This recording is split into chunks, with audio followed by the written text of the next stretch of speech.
Chapter 192. Lu Chun and Su Qingjun were both taken aback. After looking at each other, they both stopped in their tracks. The Kunlun disciple who led the way was also taken aback. He hurriedly rushed over and supported He. He anxiously said, Xixiang, what happened to you? He waved his hand to indicate that he was fine. He then saw Su Qingjun and Lu Chun behind him and nodded to them. Seeing that his expression was generally normal, it didn't seem like something serious had happened. Su Qingjun and Lu Chun then walked over. Su Qingjun looked at He and frowned. Xixiang, what happened to you? Why do you look so pale? He smiled bitterly. He was about to say something when suddenly the others seemed to have sensed something. They all turned their heads to look in the direction of the black courtyard of the martyr's grave. They saw a gust of wind carrying bursts of smoke and dust suddenly soar into the air like an earth dragon, twisting in the courtyard. The sound of the wind was mournful. One could even faintly hear the sharp whistling sound of the air breaking. Even from far away, one could feel the strong spiritual power rolling near the wind vent. Lu Chun's expression changed slightly. Su Qingjun, who was next to him, also looked quite surprised. She said, "Someone is fighting inside?" Before her voice died away, the sound of the wind suddenly became 10 times stronger. It actually rushed directly towards the door. In an instant, sand and stones flew away. Su Qingjun's expression changed slightly in the wind. She suddenly reached out to grab Lu Chun's arm, intending to pull him back. Who knew that her grab would actually grab empty air? She looked back in surprise and found that Lu Chun was running much faster than her. In just a short while, he had actually fled several feet away. It was no wonder that she couldn't catch Lu Chun.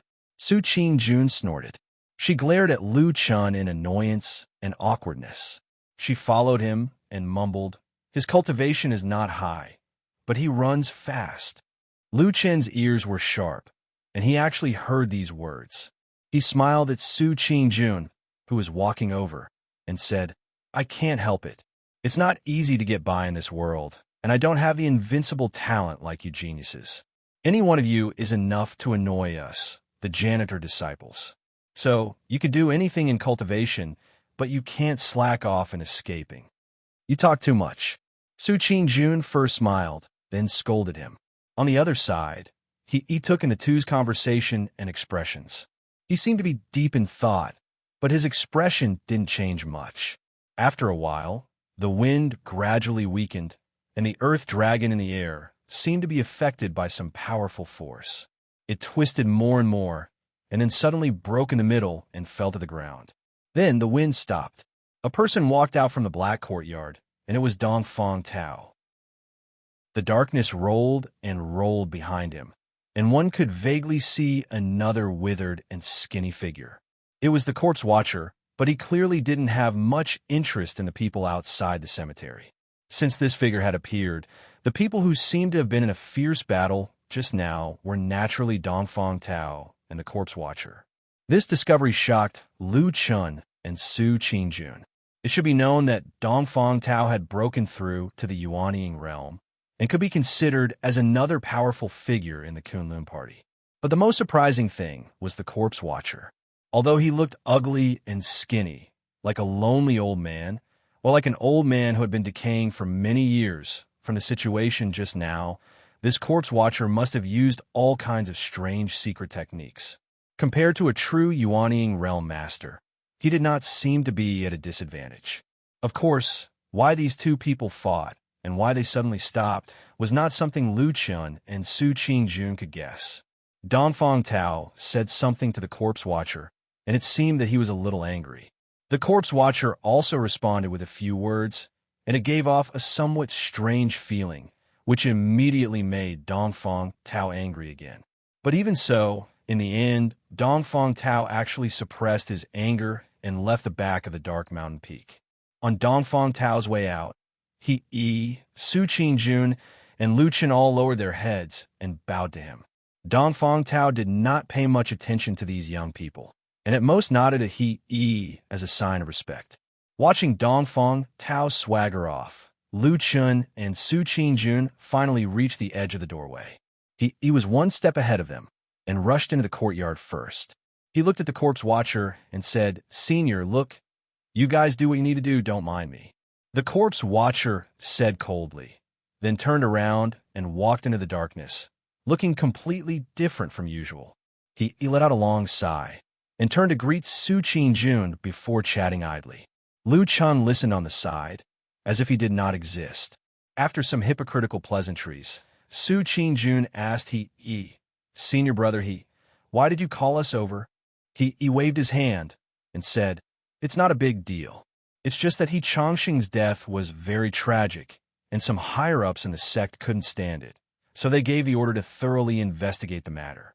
He paused for a moment, and his smile was a little modest, but also a little depressed, so much so that no one could tell what he was thinking in his heart. "It just so happens that the two of you were in the flowing fragrance garden that day, and were also there when the quarrel happened."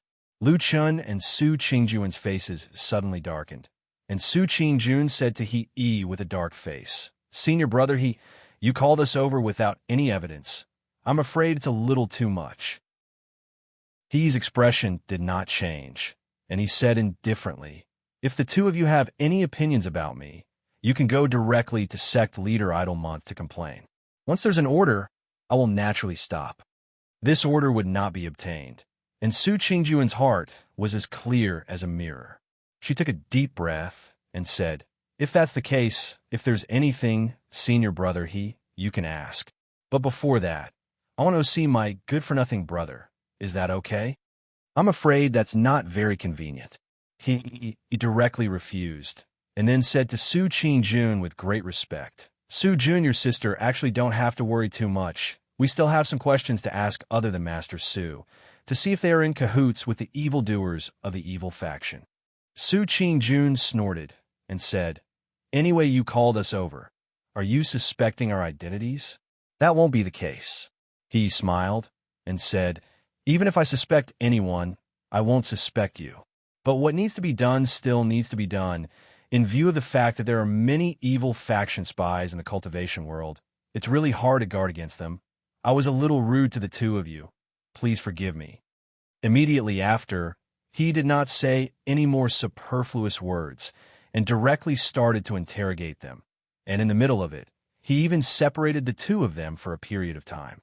He did not ask many things, but the consecutive questions were somewhat difficult to answer, among which the most crucial one was the night Changxing died, or was the person being interrogated. Originally, 3 members of the Su family were arrested, but after Su Wen and Su Qian explained where they went that day, they were released. Instead, Sumo, who had been hemming and hawing and refused to clearly state where she was that night, was directly detained. He seemed to really do what he said, and did not make things difficult for Su Qingjun, but when facing Lu Chun, he seemed to show another side. He started to interrogate Lu Chun where he was that night. Would there be anyone who could prove it? Lu Chun thought for a while, and realized that he would always be alone, unable to prove others, and unable to prove himself. He immediately became hostile and announced to Su Qingjun, "I'm going to keep this person for now and interrogate him." Su Qingjun argued with reason, and was unwilling to let Lu Chun stay, but he refused to let him go, and only said that he would not harm Lu Chun, but he really wanted to interrogate him. Until now, Sumo had not finished asking, so she did not let him go. Of course, Lu Chun was also unwilling to stay, but seeing that he was determined, he gave Su Qingjun a look, signaling her to calm down. With the advice from her master, Masato Kihara, Su Qingjun knew the vast and profound background behind this matter, and naturally felt a bit of respect. And Lu Chun was often away. Who would really care about this? And the real reason why Lu Chun agreed to stay was actually because he was curious about this grave, the mysterious corpse watcher, and those dead people. He brought everyone to this gloomy grave for interrogation, and whether there were other hidden motives. Lu Chun suddenly wanted to see the face of the person who had been caught and refused to let go. In the end, the two of them came together, but left alone. This scene made Su Qingjun feel a bit uncomfortable, and the gaze she stared at He was particularly unfriendly. He smiled bitterly and did not explain much, and sent Su Qingjun away. In fact, if it was possible, he also wanted Su Qingjun to stay. But in this way, most people on Taiji's side would speak up, and the Su family would be completely enraged, and they might do anything. That kind of chaos was not what he wanted, nor was it what Immortal Idol Month and his master, Du Kanjunren, wanted. Lu Chan was brought to a dark room. In this gloomy place, because of this place's special purpose, even the room looked particularly scary.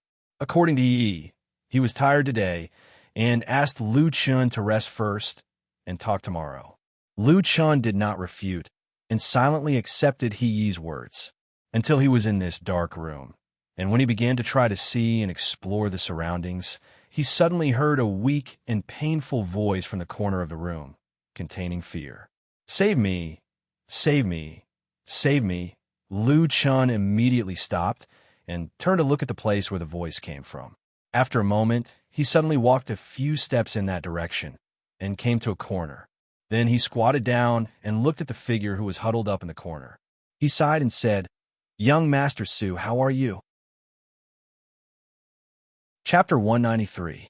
To tell the truth, Lu Chun did not expect that he would be able to see Sumo so quickly and smoothly. Originally, he thought that Sumo, as the only suspect and detained suspect, would at least be locked up in some secret place and strictly guarded. Who knew that he would actually appear to be somewhat careless and directly locked the two of them together. This action was not normal, or it should be said that it was not normal at all. Whether Sumo was an evil sex spy or not had not been determined. Casually locked up with other people, wouldn't it be dangerous? Also, that day, when Su Qingjun returned to the Su family and made a big fuss, Lu Chun was tormented and seriously injured by Sumo and the rest. These things were not difficult to find out. Lu Chun did not believe that a scheming person like he would not know about it. And now that he was locked up with Sumo, there seemed to be some meaning in it. These thoughts flashed through Lu Chen's mind like a spark, but there was not much change in his expression. Only looking at the man who was hiding in the corner in the dark room and moaning for help, he could vaguely see that he was the once arrogant Sumo. Lu Chen greeted Sumo, but Sumo did not respond to him. Her mouth was still muttering those two simple words. Lu Chen frowned, squatted down in front of him, and saw clearly that Sumo had shrunk into a ball, buried her head on her knees, her hands behind her head, as if she was very afraid. Save me, sister, save me." Sumo was still speaking intermittently in a low voice. Her voice seemed to be trembling. Instead, she did not respond to Lu Chun, who was very close at hand. Lu Chun reached out and gently patted Sumo's shoulder. Sumo's body shrank a little, but it seemed to be an instinctive reaction. There was no other movement. This situation seemed a little strange. Lu Chun stared at Sumo and did not speak. He fell in a deep thought. After a while, he suddenly stood up and looked around. This was a dark room. Most of the rooms in the Martyr's Tomb were like this. Because it was too dark, it was sometimes hard to tell how big the room was. And in this room, there was a place where the darkness was especially thick, right against the wall of the room. Lu Chun stared at the thick darkness, then looked at his surroundings. After a while, the corners of his mouth suddenly curled up. He sneered, and there seemed to be a hint of ridicule in his smile. By the time Su Qingjun returned to Flying Goose Terrace alone, the sky had already darkened.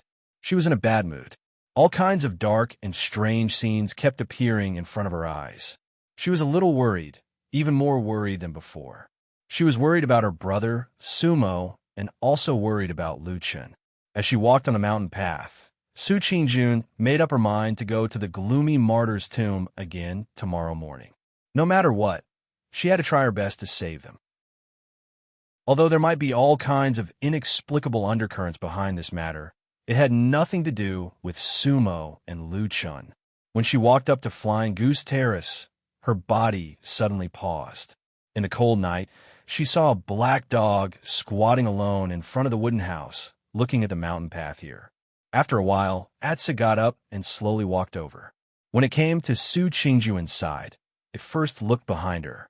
When it found that there was no one there, Atsu raised its head to look at Su Qingjun and softly barked. Su Qingjun did not have much contact with this black dog. Because Luchin insisted on bringing Atsu with him, she did not mind and let Atsu live on Flying Goose Terrace, and they only met a few times. But tonight, she felt that Atsu seemed to be a little different from usual, but she could not tell what was different. Perhaps it was because they had too little contact. Su Qingjun sighed and said to Atsu, "Are you waiting for Lu Chun, Atsu?" Atsu looked at her and wagged its tail. Because it was injured, it only had one eye and half of its tail left. When it wagged its tail, it looked a little funny. Looking at its one eye and the remaining scars on its face, it gave people a sense of tragedy. These two completely different feelings were strangely mixed on this black dog. Su Qingjun felt a little apologetic in her heart, but then she felt a little funny. Looking at Atsu, she did not know why, but she still felt a little uncomfortable. She softly said, "Lu Chun has been detained. He can't come back tonight. But I have already thought about it.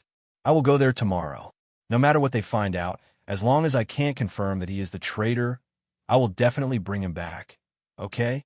Atsu quietly looked at Su Qingjun.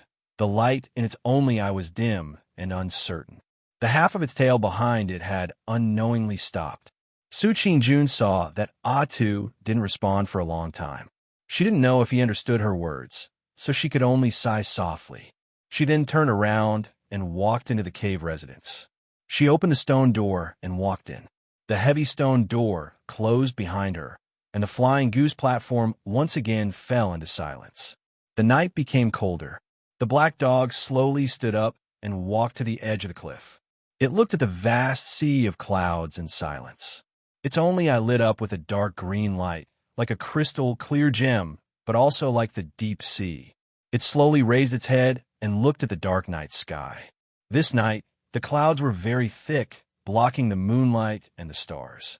It was as if there was only darkness left in this world. It stood there alone, the night wind getting tighter and colder. It looked up at the sky, its black fur swaying and its dark green eyes shining. Suddenly, it raised its head and howled at the sky, at the night sky, at the dark clouds, or at the cold moon that could not be seen but must be hidden high up in the sky. Oh!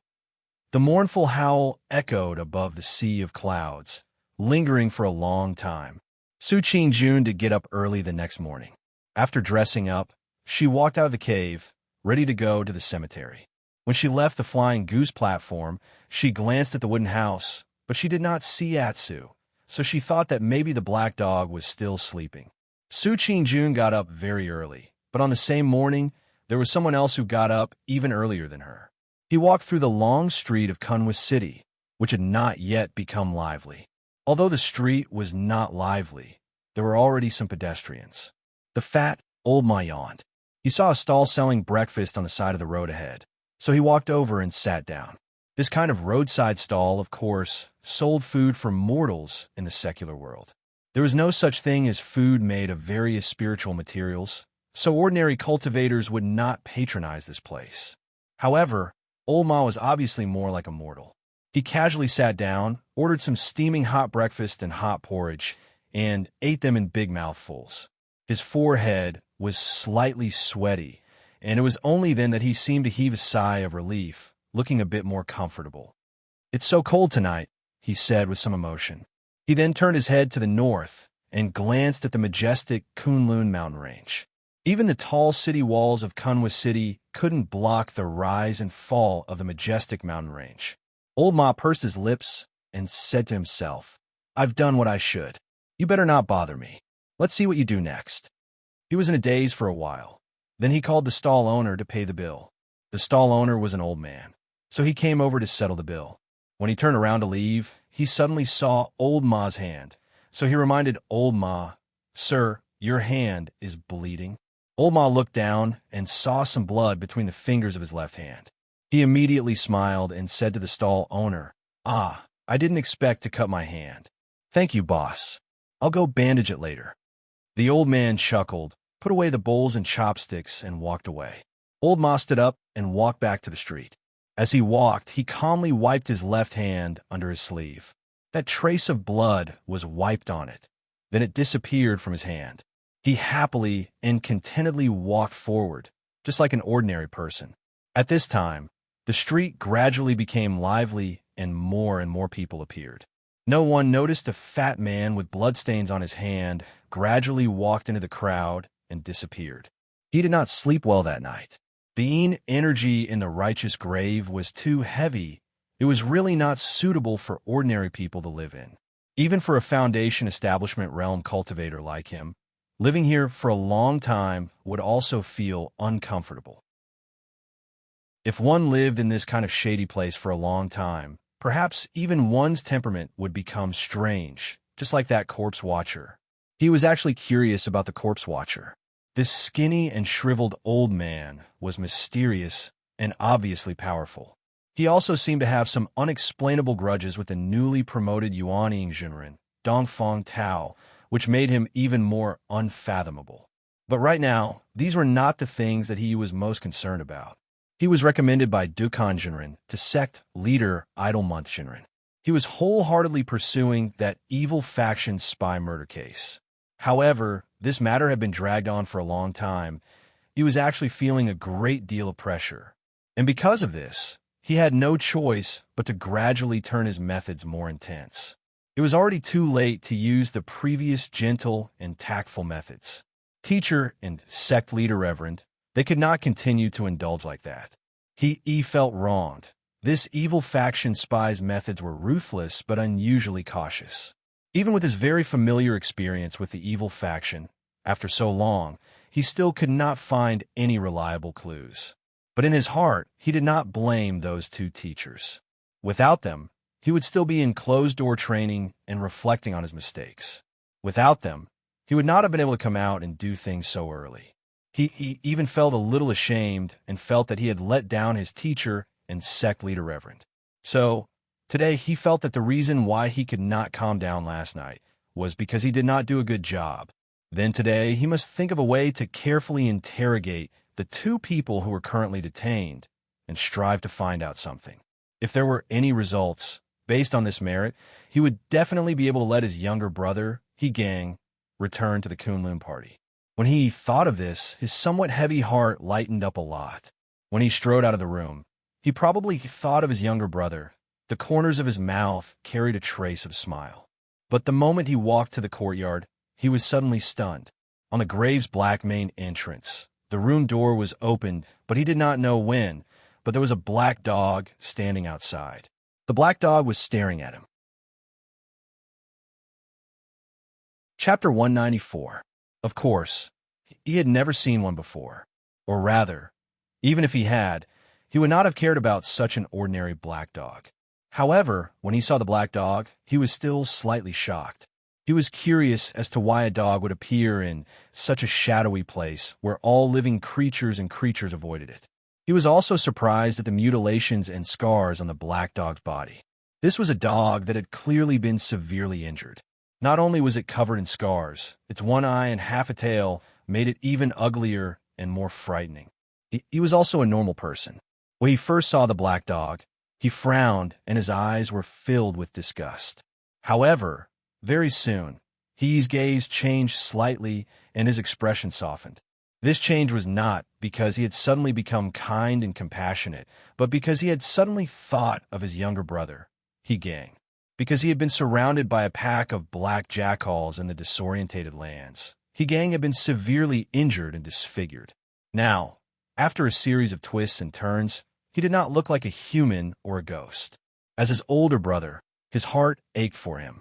For some reason, when he saw this black dog, he suddenly thought of Gang and felt an inexplicable sense of compassion. So, he did not immediately chase the black dog away. Instead, he stood and watched for a while before walking over. The black dog looked at his figure in silence and did not move. It did not retreat, nor did it hide. There was a strange light flowing in its single eye as it stared at He's figure. He walked to the door and glanced at the black dog, then looked outside the door to confirm that there was no one outside. It seemed that no one had deliberately brought this dog here. However, this made it even more strange. After staying in the righteous grave for several days, he had long noticed that the Qi in this place was extremely strong. It was the enemy of almost all living creatures. In this righteous grave, there was not even a mouse or a cockroach, let alone wild beasts or birds. Could it be that because this dog was black, it was not afraid of this pitch-black, righteous grave? This ridiculous thought flashed through Hee's mind. Even he himself felt bored, but he still had a good impression of this black dog. He waved his hand at the black dog and said, "This is not a place for you. Leave quickly." As he spoke, he made a gesture to drive it away. The black dog took 2 steps back, although it was still staring at Hee. Perhaps because he did not show too much hostility before, and even had a little bit of gentleness to it, the black dog did not react too aggressively to Hee. It glanced at the courtyard of the righteous grave and seemed a little hesitant. The darkness and the strange atmosphere inside made it very uncomfortable, and it did not want to go in. So, after a moment of hesitation, the black dog retreated more than 10 feet away and found a large tree to lie down, as if it was waiting for something. He glanced over there and shook his head. He was too lazy to care about it. He couldn't even take care of the person, so who would have the time to care about the dog? He turned and walked into the depths of the courtyard. The door to the room where Sumo and Lu Chun, who had just arrived yesterday, was still locked. In the darkness on the other side, the corpse walked out of the shadows like a ghost. He nodded at him and looked at the tightly shut door again. There was a hint of worry on his face as he asked the corpse, "Senior, will they be all right?" The corpse's face was haggard, and his expression seemed to always be as rigid as ever. After hearing Hee's question, he only replied faintly, "They won't die." He shook his head and seemed to smile bitterly. He then sighed and asked, "Did you find anything?" The corpse replied, "Under the influence of the mind-manipulating spell, their souls were agitated and injured, causing them to fall into a terrifying illusion. Their words are definitely true, so it shouldn't be them." He was silent. Seeing that the corpse ignored him, he casually waved in the direction of the door. A cold wind suddenly rose and swept across the courtyard. The door on the other side suddenly opened with a squeak. He frowned and walked into the room. After a while, he dragged 2 people out, one in each hand, and placed them on the ground. The 2 people were, of course, Sumo and Lu Chun. Between the two, Lu Chun's face was ashen and his eyes were lifeless. He sat on the ground with a blank gaze, unable to even focus on Hee and the corpse. Occasionally, he would mutter a few words in a low voice, but it was unclear what he was saying. As for Sumo, his condition was even worse than Lu Chun, probably because he had stayed here for a longer period of time. His entire person looked like an idiot, drooling, and his eyes slanted. He looked completely different from that young master from before. He took a glance at Lu Chun, and then most of his attention was still on Sumo. After watching for a long while, he suddenly stood up and said to the corpse, "Senior, this time many thanks for your help, but I think this matter should end here. As for how to track the evil sect's evil people, I will think of a way myself." The corpse's expression did not change. He only glanced at him and coldly said, "I owe you a little favor. That's why I helped you. Since you don't need it, naturally I won't care anymore." He sighed and said, "The main thing is that Senior's mind-manipulating spell is really too overbearing. I'm afraid if this goes on, these 2 people's minds will be completely destroyed. That odd-job disciple doesn't matter, but Sumo is after all a person with a family background. It's not good to mess around. As you wish. But remember, after this time, don't come and bother me again." The corpse said indifferently. Then he turned around and walked into the depths of the courtyard. Before he left, his ghost claw-like palm waved at Sumo and Lu Chun. A few rays of gray light floated up from their bodies and followed him into the darkness. Sumo and Lu Chun's bodies suddenly shook.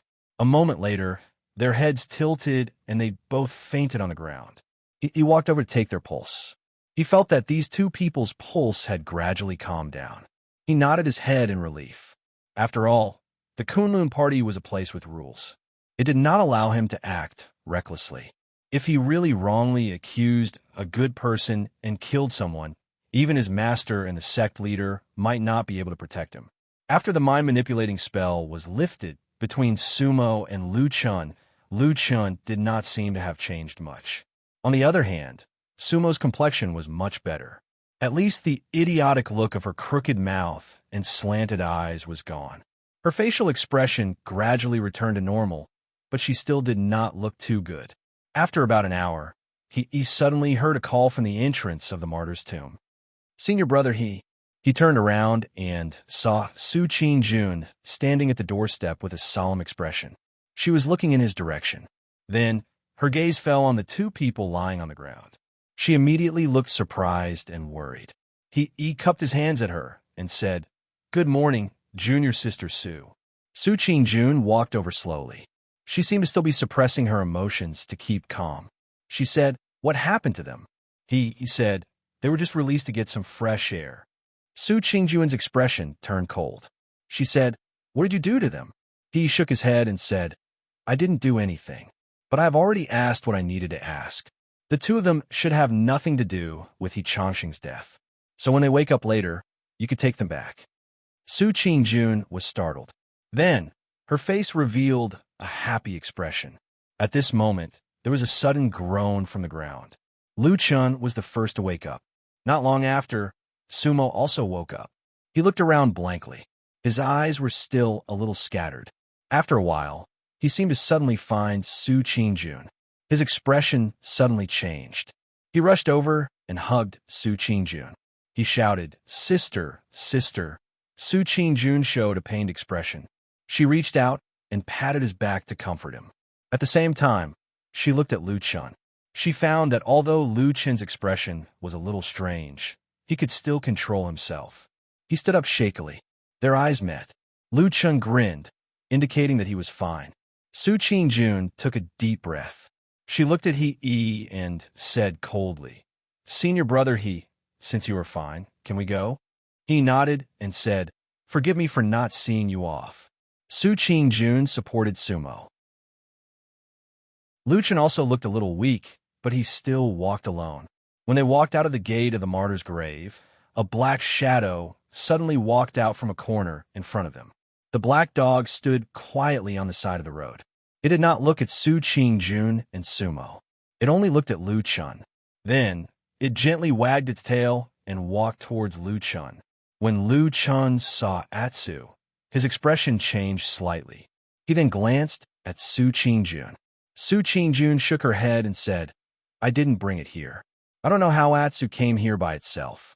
After a moment of silence, Lu Chun nodded and said, "I know. You can go first. I'll go back to the Flying Goose Terrace later." Su Qing-jun hesitated for a moment, but Sumo's situation was indeed worse. She also had to send him back to the Su family in Kunwa City as soon as possible, so she couldn't care about Lu Chun now. So, in the end, she softly said, "I'll take Sumo back. After I settle him down, I'll come back to see you as soon as possible." Lu Chun smiled and said, "I'm fine. Don't worry." Su Qing-jun responded and supported Sumo as they left. In the martyr's grave, the aura of darkness seemed to be everywhere, lingering around him and Atsu. Lu Chun squatted in front of Atsu and looked at Atsu. Atsu's only eye was also looking at him. He didn't know why, but he felt that the light in Atsu's eyes was somewhat different from before. But he didn't care. He just smiled and stroked Atsu's head, saying, "You've become smarter, stupid dog." Atsu silently shook its head. Lu Chun stood up and said to it, "Let's go home." The man and the dog walked outside. Just as they were about to walk out of the darkness, an anxious figure suddenly ran over from distance. His face was filled with anger and anxiety. He rushed past them and ran into the depths of the darkness. Lu Chun's footsteps paused, and he turned around to look at that person's back. Then he expressionlessly turned around and continued to walk out, stepping into the warm light. Chapter 195. The bustling streets of Kunwa City were filled with people coming and going as usual. It was as peaceful and prosperous as if all living things were happy. In the distance, Kunlun Mountain was lofty and majestic. The sun was warm on Fian Platform. Lu Chun was lying on the bed of his wooden house, quietly looking at the scenery outside the window. Far away from the hustle and bustle of the city, in the small courtyard of the Black Hill Pavilion, Old Ma was sitting there. He had changed his clothes, carried a basin of water, and was carefully washing his hands. The bloodstains made the water a little red. He looked at the red color with a strange expression. He stretched out a finger and gently drew a few strokes on the reddish spots in the water. It seemed like he was stirring randomly, but it also seemed like he was writing a word. Faint traces of blood gently circled around his fingertips, floating and dispersing in the water so that the word couldn't take shape. Soon, even the blood itself disappeared. Olmar raised his head and looked at the sky. After a moment of silence, he pulled a piece of cloth from his side and carefully wiped his palm clean, not leaving the slightest trace. The morning wind blew through Kunwa city, bringing with it a slight chill. A group of people gathered outside the gate of a certain house. There was a faint smell of blood in the air. It was coming from that house. The crowd of onlookers looked a little excited, as if they had lived ordinary lives for too long and finally had a lively scene to watch. However, from beginning to end, no one tried to enter the courtyard. Who was a fool these days? Being wise to stay out of trouble was the right thing to do. Later, a figure suddenly flew over from afar and rushed into the house like an arrow leaving the bow. Because his speed was so fast, there was even a sharp whistling sound as he broke through the air, making people unable to clearly see his figure and face. Immediately after, several figures rushed over and landed at the gate of the house. The difference was that they all clearly appeared in front of the crowd. The crowd of onlookers suddenly became restless because the people standing guard in front of the gate were cultivators wearing the uniform of Kunlun party disciples. The person who rushed in the front with the fastest speed was He. The place he rushed into was the residence of his younger brother, He Gang, several times before. When he received the news and rushed here, when he smelled the faint smell of blood, his heart slowly sank until he rushed into the courtyard and saw the bloody scene. He Gang was lying on the ground in the middle of the courtyard, already dead. There was also a blood stain on his side, from his bedroom to the place where he died. It seemed that he had struggled to crawl from there. He had lost a lot of blood, so his skin looked a little pale, which made his already disfigured face look even more terrifying. He Gang's eyes were still wide open, as if he had died with a grievance, but no one knew what he had seen before he died. He stood there stiffly, looking at the corpse on the ground in a daze. Just a few days ago, he was still sitting together with him, looking forward to the beautiful days in the future, and even exaggeratedly thinking about what kind of good sister-in-law he should find for his brother in the future.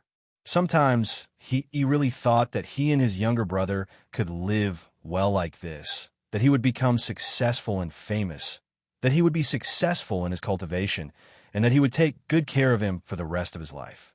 The past flashed past his mind like scenes from the lonely childhood, the brothers who depended on each other for survival, to supporting each other for so many years, from when he was young to now, from when he was young to when he was mature.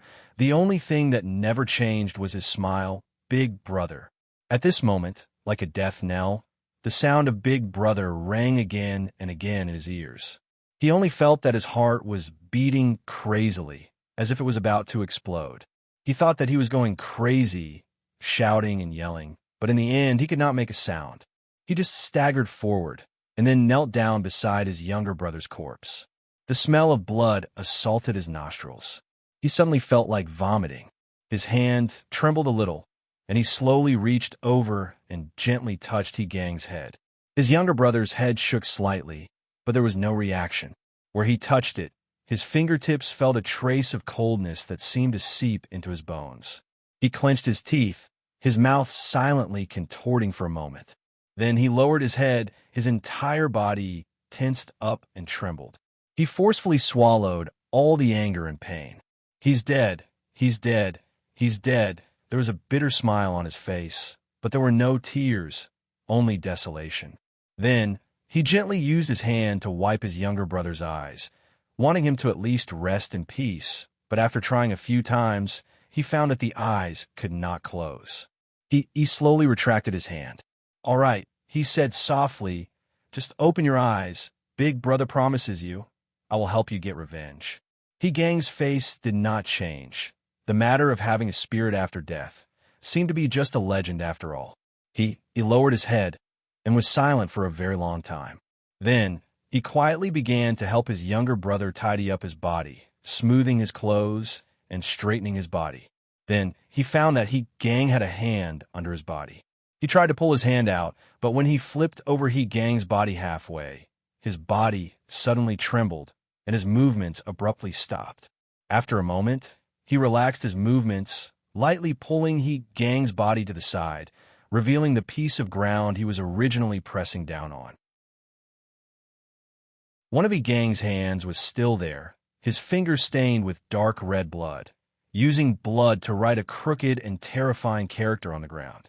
So, that crooked character was like a sharp blade that was stabbed into his chest, that dripping blood, imprinted in his eyes like a burning scarlet flame. He stared at that character, the muscles at the corners of his eyes twitching slightly. At this time, the sound of footsteps came from behind him. It was the junior brothers that he brought with him walking in. He seemed to want to say something, but he quickly closed his mouth. A trace of a desolate smile appeared at the corners of his mouth, and then it quickly disappeared. His face became gloomy and, in the end, indifferent. He stood up, and with a step, he stepped on that character. The several Kunlun disciples next to him walked over. When they saw the bloody scene, they all had frightened, angry, and unbearable expressions on their faces. One after another, they came up to comfort He slowly nodded, and without saying anything else, he only said in a soft voice, "Thank you, junior brothers, for helping me." As he said this, he slowly walked forward, but as he lifted his foot, there seemed to be an infinitely heavy pressure on his shoulder. When he took a step forward, a dazzling trail of blood appeared under his foot, and it was a bloody mess. Some people helped him to the side to rest, while others sighed and prepared to clean up the mess. In the middle of it all, they glanced at the ground. In the middle of it, there was nothing but fresh blood on the ground. Only when the sun shone down, it illuminated the bloody and tragic shadow.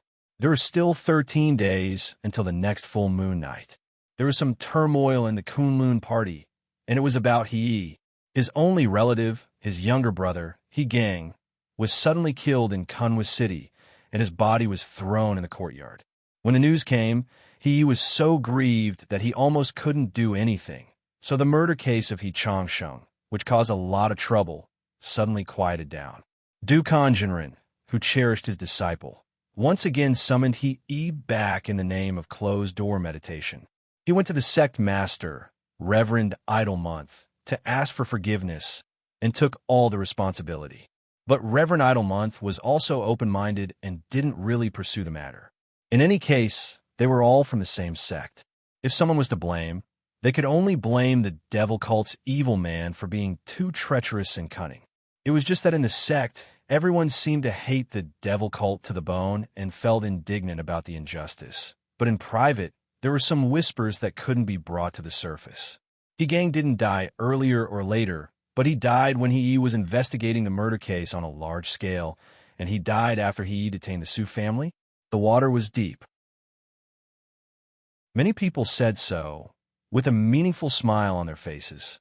The Su family, on the other hand, remained silent. Originally, when they brought Sumo back, they were indignant and wanted to fight back and take revenge. But suddenly, overnight, all the Su family were directly locked up at home by Su Tianhe, and were not allowed to go out easily. The atmosphere in the Kunlun party was a little strange, but in any case, things that didn't come out publicly, everyone could pretend that it didn't happen. Life still had to go on. When the moon at night began to slowly become full from the smallest crescent, Luchan also went out several times in the middle of the night, hoping to encounter the strange three-eyed bug again, but he didn't find anything. That night really seemed like a dream. Everything seemed to be the same as before. Nothing had changed. Until one night, he suddenly saw Atsu lying on the windowsill, suddenly raised his head and howled at the dark sky, and heard that mournful long cry. Luchan suddenly sat up.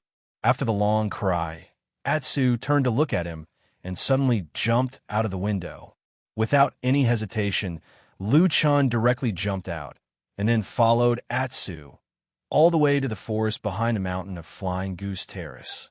The dark forest emitted a deep darkness under the night sky, and the old and sturdy trees were like tall giants, but Atsu didn't seem to have any fear and directly ran into the forest. Lu Chun followed, ran all the way, and gradually came to the depths of the forest. Then, somewhere, Atsu suddenly stopped, and Lu Chun also slowed down and stood beside it. He first looked at it, and then looked around. It was a little dark, but he could see the shadow of a big stone in front of him, and there seemed to be some things around it. Lu Chun's expression suddenly changed. He took a few steps forward, and then gradually saw the things there. Beside the stone, there were many corpses of birds and small animals. All of them were bitten to death. He suddenly turned back and stared at Atsu, only to see that in the darkness, the dim light in Atsu's eyes gradually lit up and gradually became brighter, like a dark green flame. Chapter 196. Lu Chun's eyes met Atsu's. In this quiet night, in this dark forest, there was a night wind blowing above the trees, and there was a slight rustling sound of the branches and leaves swaying. There was also a glimmer of light, like a green flame, much brighter than the eyes he had seen in the past. There was not much smell of blood around. Even if there were many corpses of birds and beasts, perhaps the blood had dried up after a long time. There was a low gasp from Atsu's mouth, as if it was hiding a trace of pain. Its eyes began to change with a hint of madness, as if at this moment there were suddenly two thoughts suddenly colliding in its mind, tearing at each other crazily. The green light also became unstable, sometimes bright, sometimes weak, like a candle flame swaying in the wind. Lu Chun looked at it quietly, his face cold, and there was a trace of coldness in his eyes. But this night, Atsu seemed to be really different from before. It was struggling, fluctuating between quiet and violent emotions, and the darkness around it gradually became turbulent, surging wave by wave. In a quiet forest, it seemed that even the sound of a needle falling on the ground could be heard. No one would have thought that in this quiet night, they would suddenly confront each other here. The darkness gradually gathered into a tide, and wave after wave washed over. The green flame in Atsu's eyes became brighter and brighter, as if it was going to explode in the next moment. The mountain forest seemed to be silent. All the creatures were holding their breaths, and even the trees were cowering. Only in the depths of the darkness, in a ghostly place, there seemed to be a demonic gaze staring at this place, revealing a look of excitement. Suddenly, Lu Chun suddenly turned around, and without any warning, rushed into the darkness on the other side of the forest. Atsu, who was squatting and growling in a low voice, suddenly raised its head, and the green light in its eyes flickered, as if it was a little shocked at this moment. In the darkness, it was as silent as the sea, but after a moment, the darkness suddenly burst like a raging wave and suddenly scattered. Low roars and sharp whistles mixed together, and all kinds of strange sounds with a creepy aura burst out. Even Atsu subconsciously took 2 steps back, and, at the same time, it seemed that its attention was diverted and the green flame in its eyes slowly dimmed. Bang! Someone groaned in pain in the darkness. 2 figures were thrown out together, but they did not separate in midair. Instead, they were still fighting, and the various moves they used were all extremely vicious and merciless. Every move was fatal, and every move was bloody. The figures descended from the sky. One of them was Lu Chun. At this moment, black light flashed in his eyes, and his aura was completely unleashed. It was filled with a chilling, killing intent. The normally harmless errand disciple was nowhere to be found. Right now, he was clearly a cold-blooded killer, and opposite him was a petite figure who clearly had an unearthly beautiful face, but the ruthlessness of her attacks was like the most terrible evil spirit. It was White Lotus. The battle between these 2 people was practically a repeat of the last time. They didn't possess any of the dignity and grace of cultivators, and all they utilized were ruthless, sinister, and ferocious methods. They stopped at nothing for the sake of killing each other as soon as possible. Blood instantly flew, and drops of blood stained the white and beautiful face of White Lotus, like the red dew on the beautiful flower petals in the morning, and it was shocking. When she fell, she had already scratched Lu Chen's chest, and her white fingertips instantly whistled up with wind and snow. And in just a moment, she had already pierced Lu Chen's chest. However, the wind and snow only stopped here because almost at the same time, a hand rushed out from the darkness like an evil spirit and had already grabbed White Lotus's slender neck. Lu Chen was like a roaring evil spirit, wildly rushing up, and White Lotus moaned in pain. Her fingers trembled, and the ice and snow exploded on Lu Chen's chest, and the countless fragments of ice crystals all turned the color of blood. Lu Chen let out a low roar, and his face twisted as if his whole body had fallen into an ice cellar.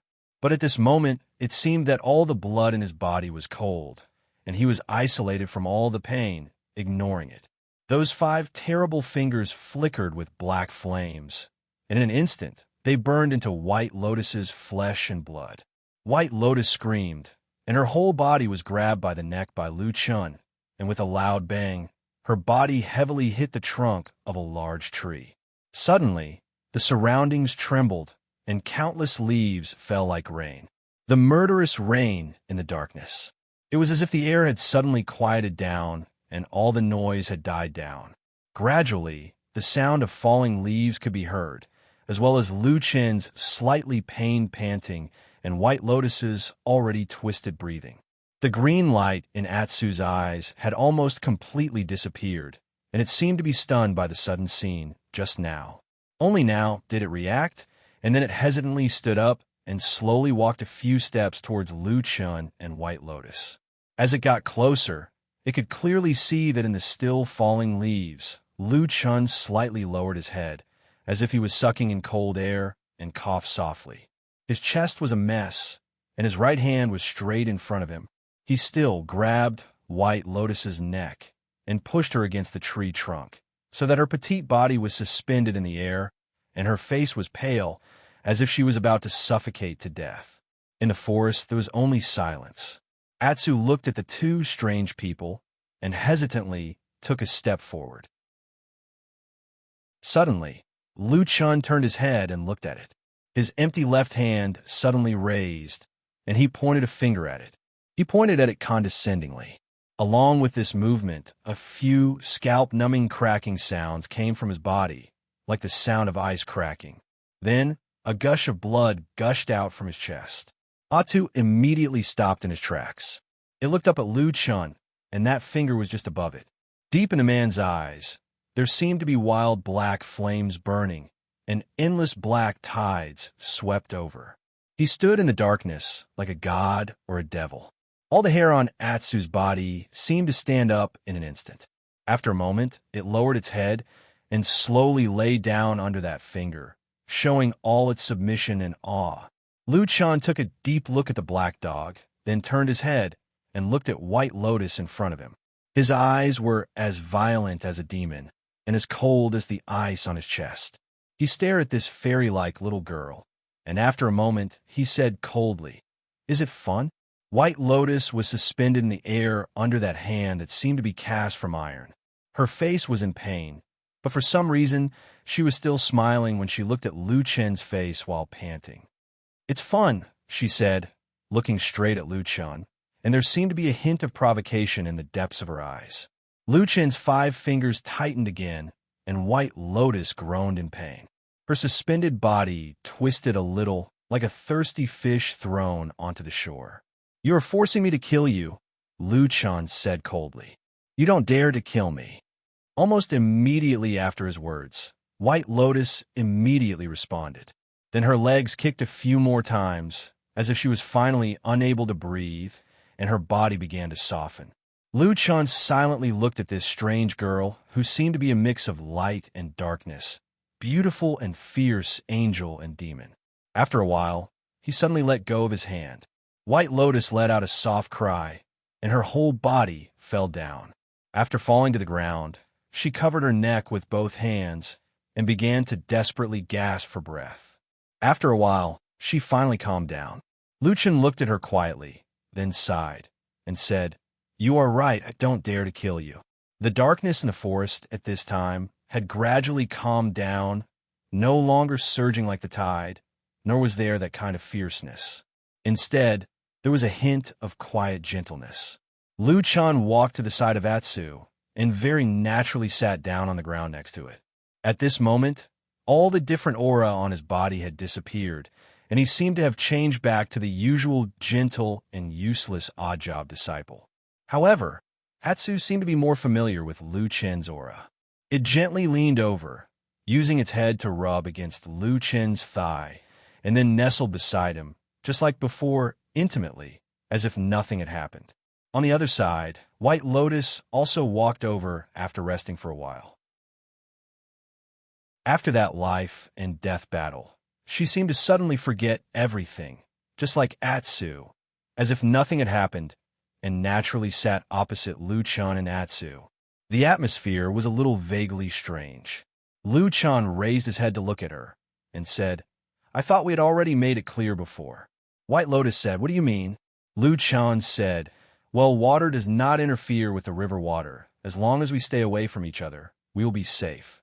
White Lotus thought for a moment, and said, "I originally thought so, until I saw Atsu again." Atsu raised its head to look at her from Lu Chen's side. Lu Chan stretched out his hand to press its head and touch the fur on its head, and said, White Lotus stared at him, as if trying to find some clues from Lu Chen's face, and said, "This dog has the aura of the blood food secret method." Lu Chan shook his head and flatly said, "There is no such thing." White Lotus sneered, "You think you can dismiss me with this sentence. I will not be wrong." Lu Chan was silent for a moment, and suddenly said, "Don't forget that the world is big, and there is not only one blood food secret method. There may be other magical powers that you don't know. And even if it is the blood food secret method, it is not unique to you. On what basis do you make wild guesses?" White Lotus said, "Of course I know this. In fact, even if this dog really has the blood food secret method, it doesn't matter to me. But the most important thing is that this dog did not go crazy or die after being used the blood food secret method." She sneered and looked at Lu Chan and said, "Don't tell me you don't know what this means."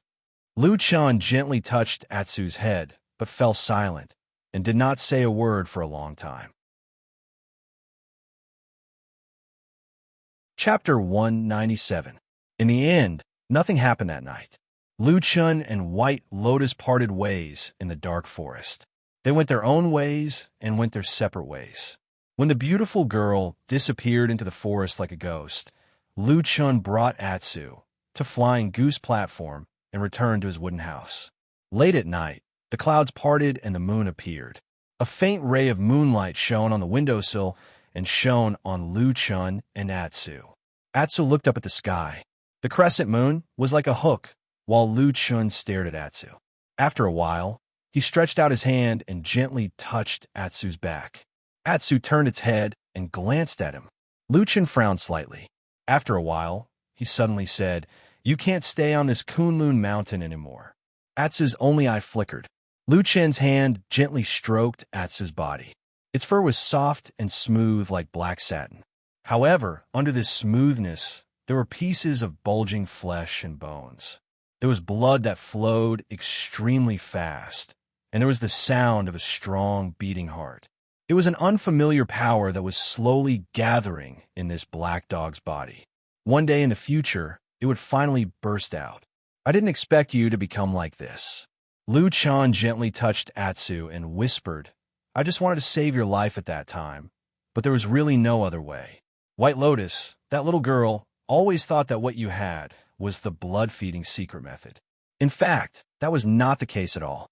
What I used that day was the Devil Cult's reincarnation formation and the Blood Soul crystal fragments that I condensed with my evil method.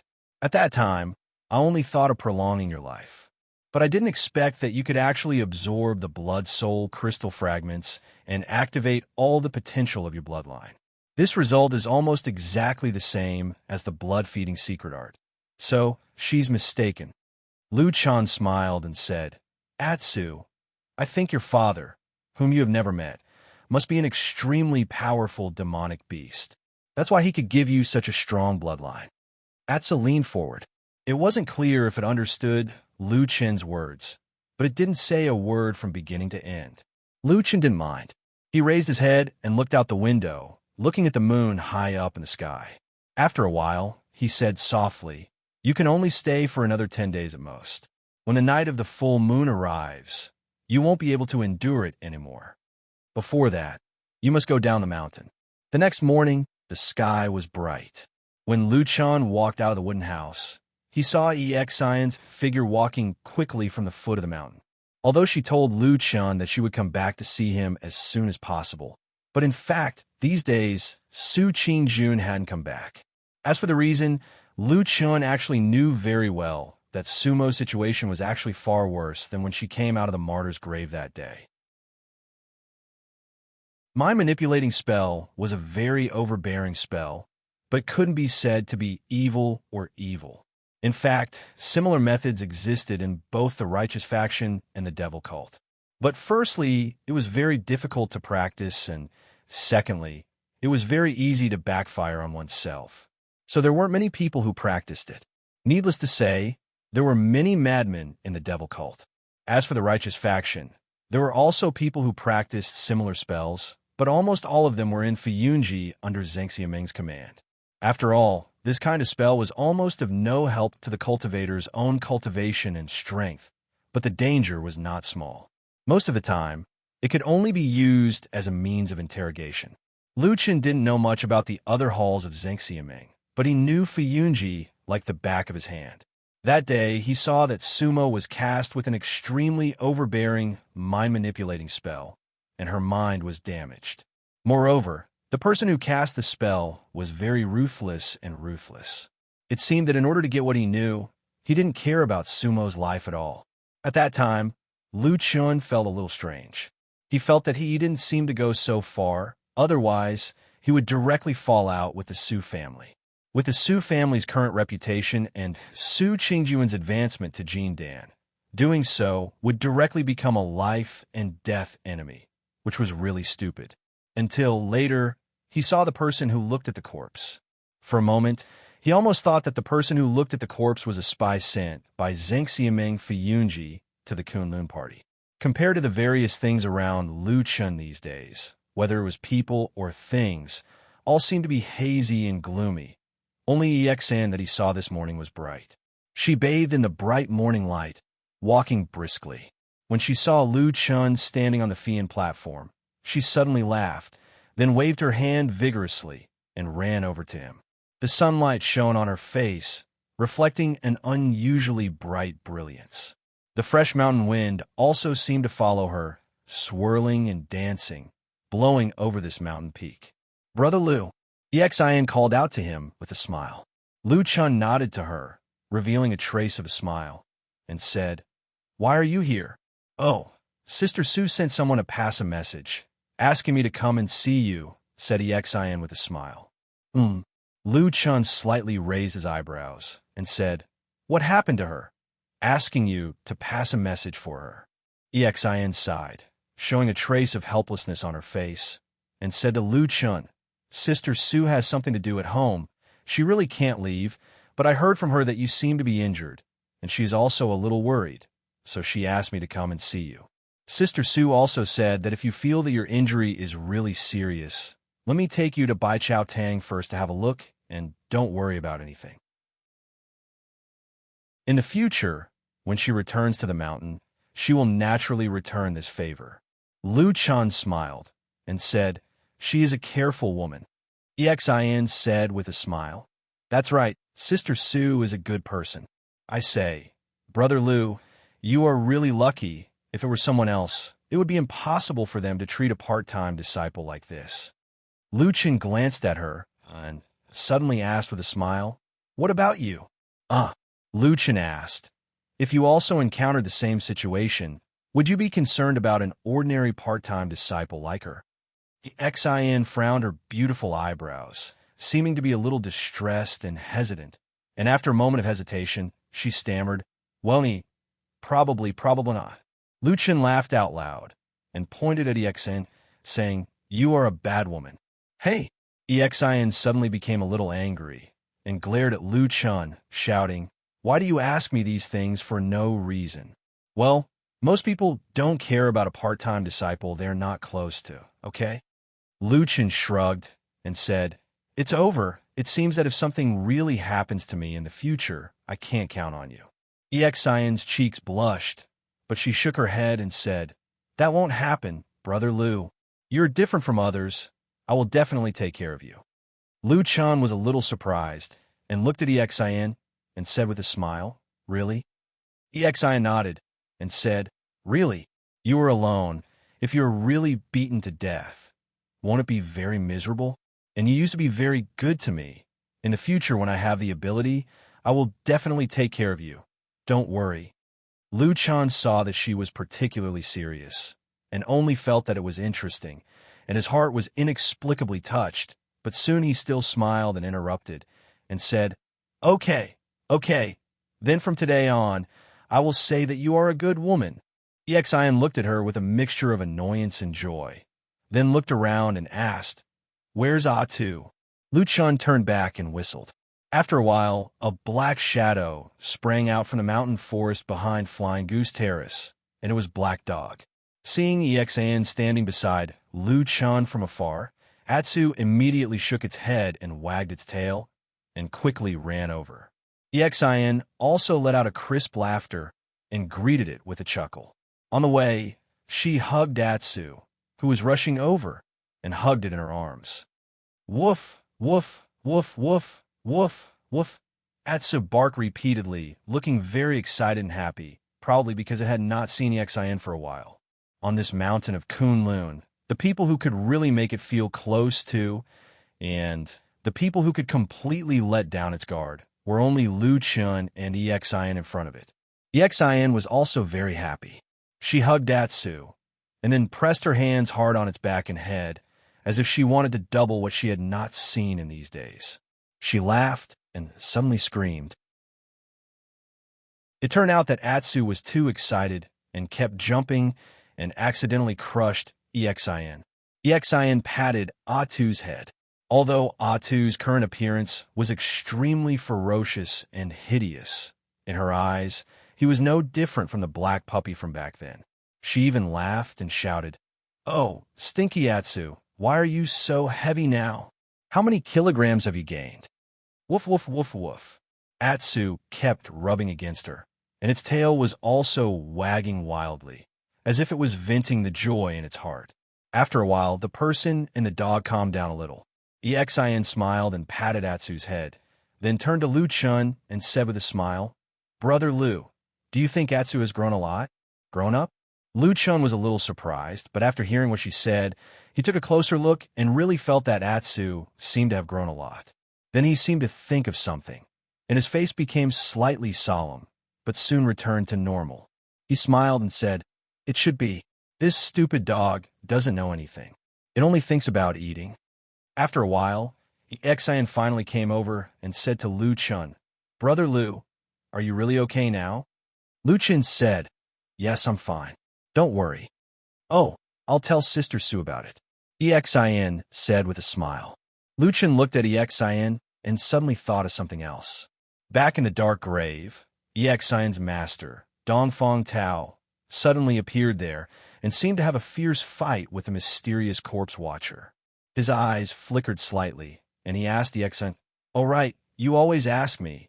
How have you been recently?" Exion said, "Pretty good." Lu Chun smiled and said, "What about your master? Did he teach you any amazing skills recently?" "Not yet." Exion looked a little depressed and said, "Master said that I need to build a solid foundation and then practice higher-level magic arts. All right, he also said that he will take me to a mysterious place soon to broaden my horizons." Lu Chen's body suddenly shook, and his eyes instantly lit up. Chapter 198. "Oh, where are you going?" Lu Chen asked Exion. Exion shook her head and said, "Master didn't say. He only said that I've never been there before. I also want to know, but I've asked Master several times, but he just smiled and didn't say anything." Lu Chun lowered his head and pondered for a moment. Then his gaze slowly softened, and he smiled somewhat self-deprecatingly. He thought that he had been a shadow for a long time, and stayed in the dark for a long time. It seemed that his whole person had become a little strange. Dongfang Tao had just casually said a few words to his female disciple. Perhaps he really wanted to take Xin to broaden her horizons, but when he heard it, he felt that there was something wrong. Maybe I'm black-hearted, Lu Chen muttered in a low voice. Xin, who was next to him, didn't hear it clearly. She asked curiously, Brother Lu, what did you say? Lu Chen shook his head and said with a smile, Nothing. That's right, this Kunlun mountain range is so big. Perhaps there are many magical and magnificent paradises that we haven't heard of. Not to mention other things, just the 4 strange peaks floating in the sky are rare in the world. If we can go up and take a look, it will also be a kind of blessing. Xin laughed and said, Brother Lu, you're right. But I think it's most likely impossible between the clouds and the sky. Our sect has long had a rule that only Yuanying Zhenren can set foot on the 4 strange peaks of spring, summer, autumn, and winter. I'm still far from that. Lu Chen's heart suddenly moved. He asked Xin, Speaking of which, I heard that there are also exceptions. Xin was startled. Brother Lu, you mean? Lu Chen looked around and saw that there was no one around. He lowered his voice and said, It's Hakushin Jinkuin's disciple. Hakushin Jinkuin has 3 disciples. His eldest disciple is our sect leader, Reverend Idlemonth, who is at the Yuanying realm. As for the other 2, Zhuxian is said to be Jean Dan Friar, and White Lotus is even worse. She's about the same as us. But I heard that these 2 fellow sect members without nascent soul realm cultivation often go up to the winter peak between the clouds and the sky to cultivate. Xin was stunned for a moment and suddenly became nervous. She grabbed Lu Chen's hand and said to him seriously, Hey, Brother Lu, are you stupid? How could such words be spoken so carelessly? That's a perfected cultivator, a soul formation perfected cultivator, brother. Lu Chen looked at her and suddenly smiled. He nodded and said, I understand. Don't worry. Xin then let out a sigh of relief.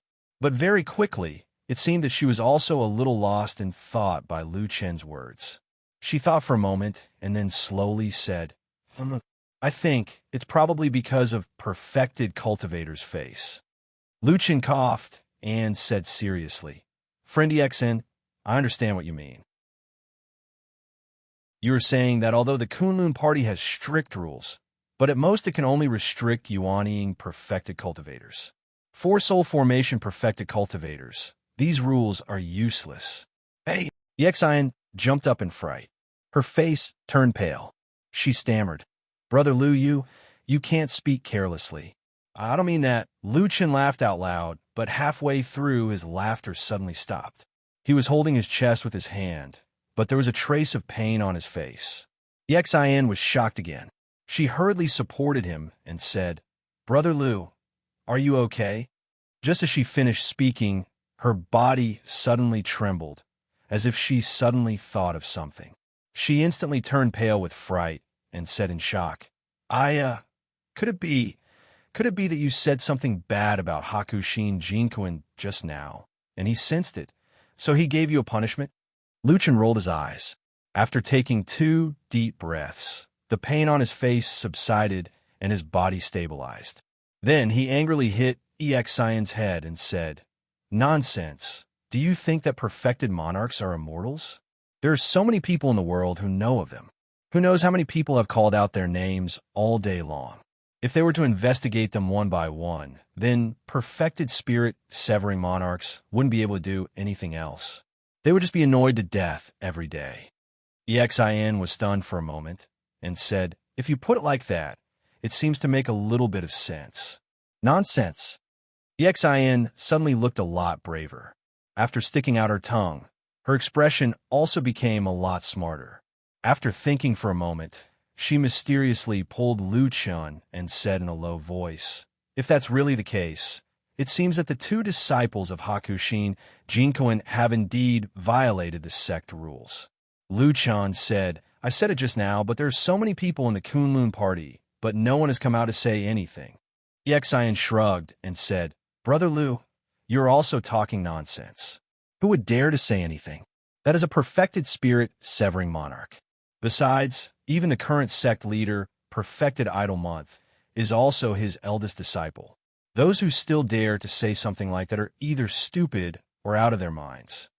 Lu Chun looked at her and said with a smile, "Hey, you are not stupid recently. I have never been stupid," EXIN said indignantly. Lu Chun also ignored EXIN's protest and said to himself, "It seems that being a disciple of a perfected spirit Severin monarch is still more comfortable. I'm naturally much stronger than others." "Yes," EXIN said enviously, and then teased Lu Chun, "Brother Lu, our Kunlun party has 2 perfected monarchs. In addition to Hakushin Jinkuan, there is also perfected monarch Tianlan, who has not yet had a disciple. If you have some sort of fortuitous encounter and are able to become his disciple, then wouldn't it be great? At that time, wouldn't you be able to get whatever you want and ascend to whatever peak you want?" Lu Chun thought for a moment and said with a nod, "You are right. How about this? When I become his disciple in the future, I will not care about the sect rules and secretly take you to the strange peaks in the sky to see the scenery. Okay?" EXIN was laughing so hard that she was rocking back and forth. Her giggles were like the crisp sound of wind chimes. She pointed at Lu Chun and laughed so hard that she couldn't say anything. After a long while, she finally caught her breath, but she was still laughing. She smiled at Lu Chun and said, Okay. Anyway, I don't think I'll have much chance to become a nascent soul Taoist master in this lifetime. When I'm really old, I'll wait for you to take me up." Lu Chun spread out his hands and said, "Why do you have to wait so long? Just wait for a few years. When I become successful and famous, I will take you up to play." "Wah!" EXIN laughed so hard that she bent over, laughing so hard that she could not catch her breath. She pointed at Lu Chun and shook her head desperately, then nodded repeatedly and said, Okay, Brother Lu, I am counting on you." Lu Chun chuckled. For some reason, he suddenly felt his mood lighten up. He felt that the sky was clear, that the green mountains were black, and that the sea of clouds was magnificent. The future seemed to have suddenly become beautiful. He smiled and looked into the distance. The mountain wind blew over the 2 smiling people and lifted their clothes. The branch of Hakushin Jinkuan holds the power and is the strongest branch in the Kunlun party. They have been arrogant for a long time. Everyone, you and I are all disciples of Kunlun. What do we rely on for 5,000 years? It is not the number of geniuses, not the number of people, and not the occasional appearance of a perfected lord of Huashan realm. The biggest reason why the Kunlun party can be passed down to this day is because of the various rules passed down by the ancestors of the past generations. For thousands of years, how many famous sects in the cultivation world of the central region have risen and fallen, rising and falling? Have we not seen enough? Why is it that only our Kunlun party is prosperous? Rules. There's only one word, rules. A deafening voice echoed in a secret quiet room under the eldest prince of Bai Chao Tang. Someone was speaking passionately, and the others were listening carefully, nodding, or silent. There were 5 people in the quiet room, and all of them were Yuanying Jinren. Even in a first-class sect like the Kunlun party, these 5 people were a powerful force that should not be underestimated.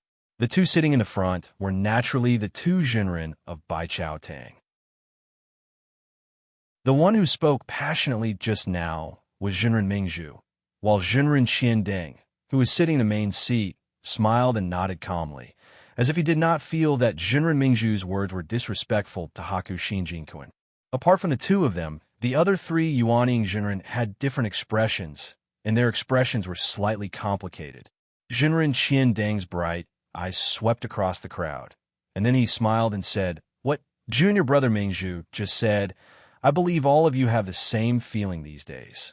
Let's not talk about other things, but in the supreme forbidden area of the vault of heaven and clouds, only Jinren Yuanying can enter. Now that Zhuxian and White Lotus have set foot on the winter peak, it is indeed inappropriate." A fair-skinned man sitting on his right nodded and said, "Senior Brother Qiandeng is right. I, Guangyang, feel the same. In fact, it's not just us. As far as I know, there are many Yuanying Jinren on the spring and autumn peaks who are dissatisfied with this. It's just that the other side is too powerful, so no one dares to voice their anger. That's right. At this time, another Yuanying Jinren sitting opposite to Jinren Guangyang said, "But there's nothing we can do about it. Now that Hakushin Jinkoen is guarding the sect, and the Jinren sect master is his disciple, the Bai clan's henchmen are everywhere in the sect, and we can't do anything about it." Taoist master Qiandeng smiled and said, "Even so, it doesn't mean that there's no chance of a turnaround.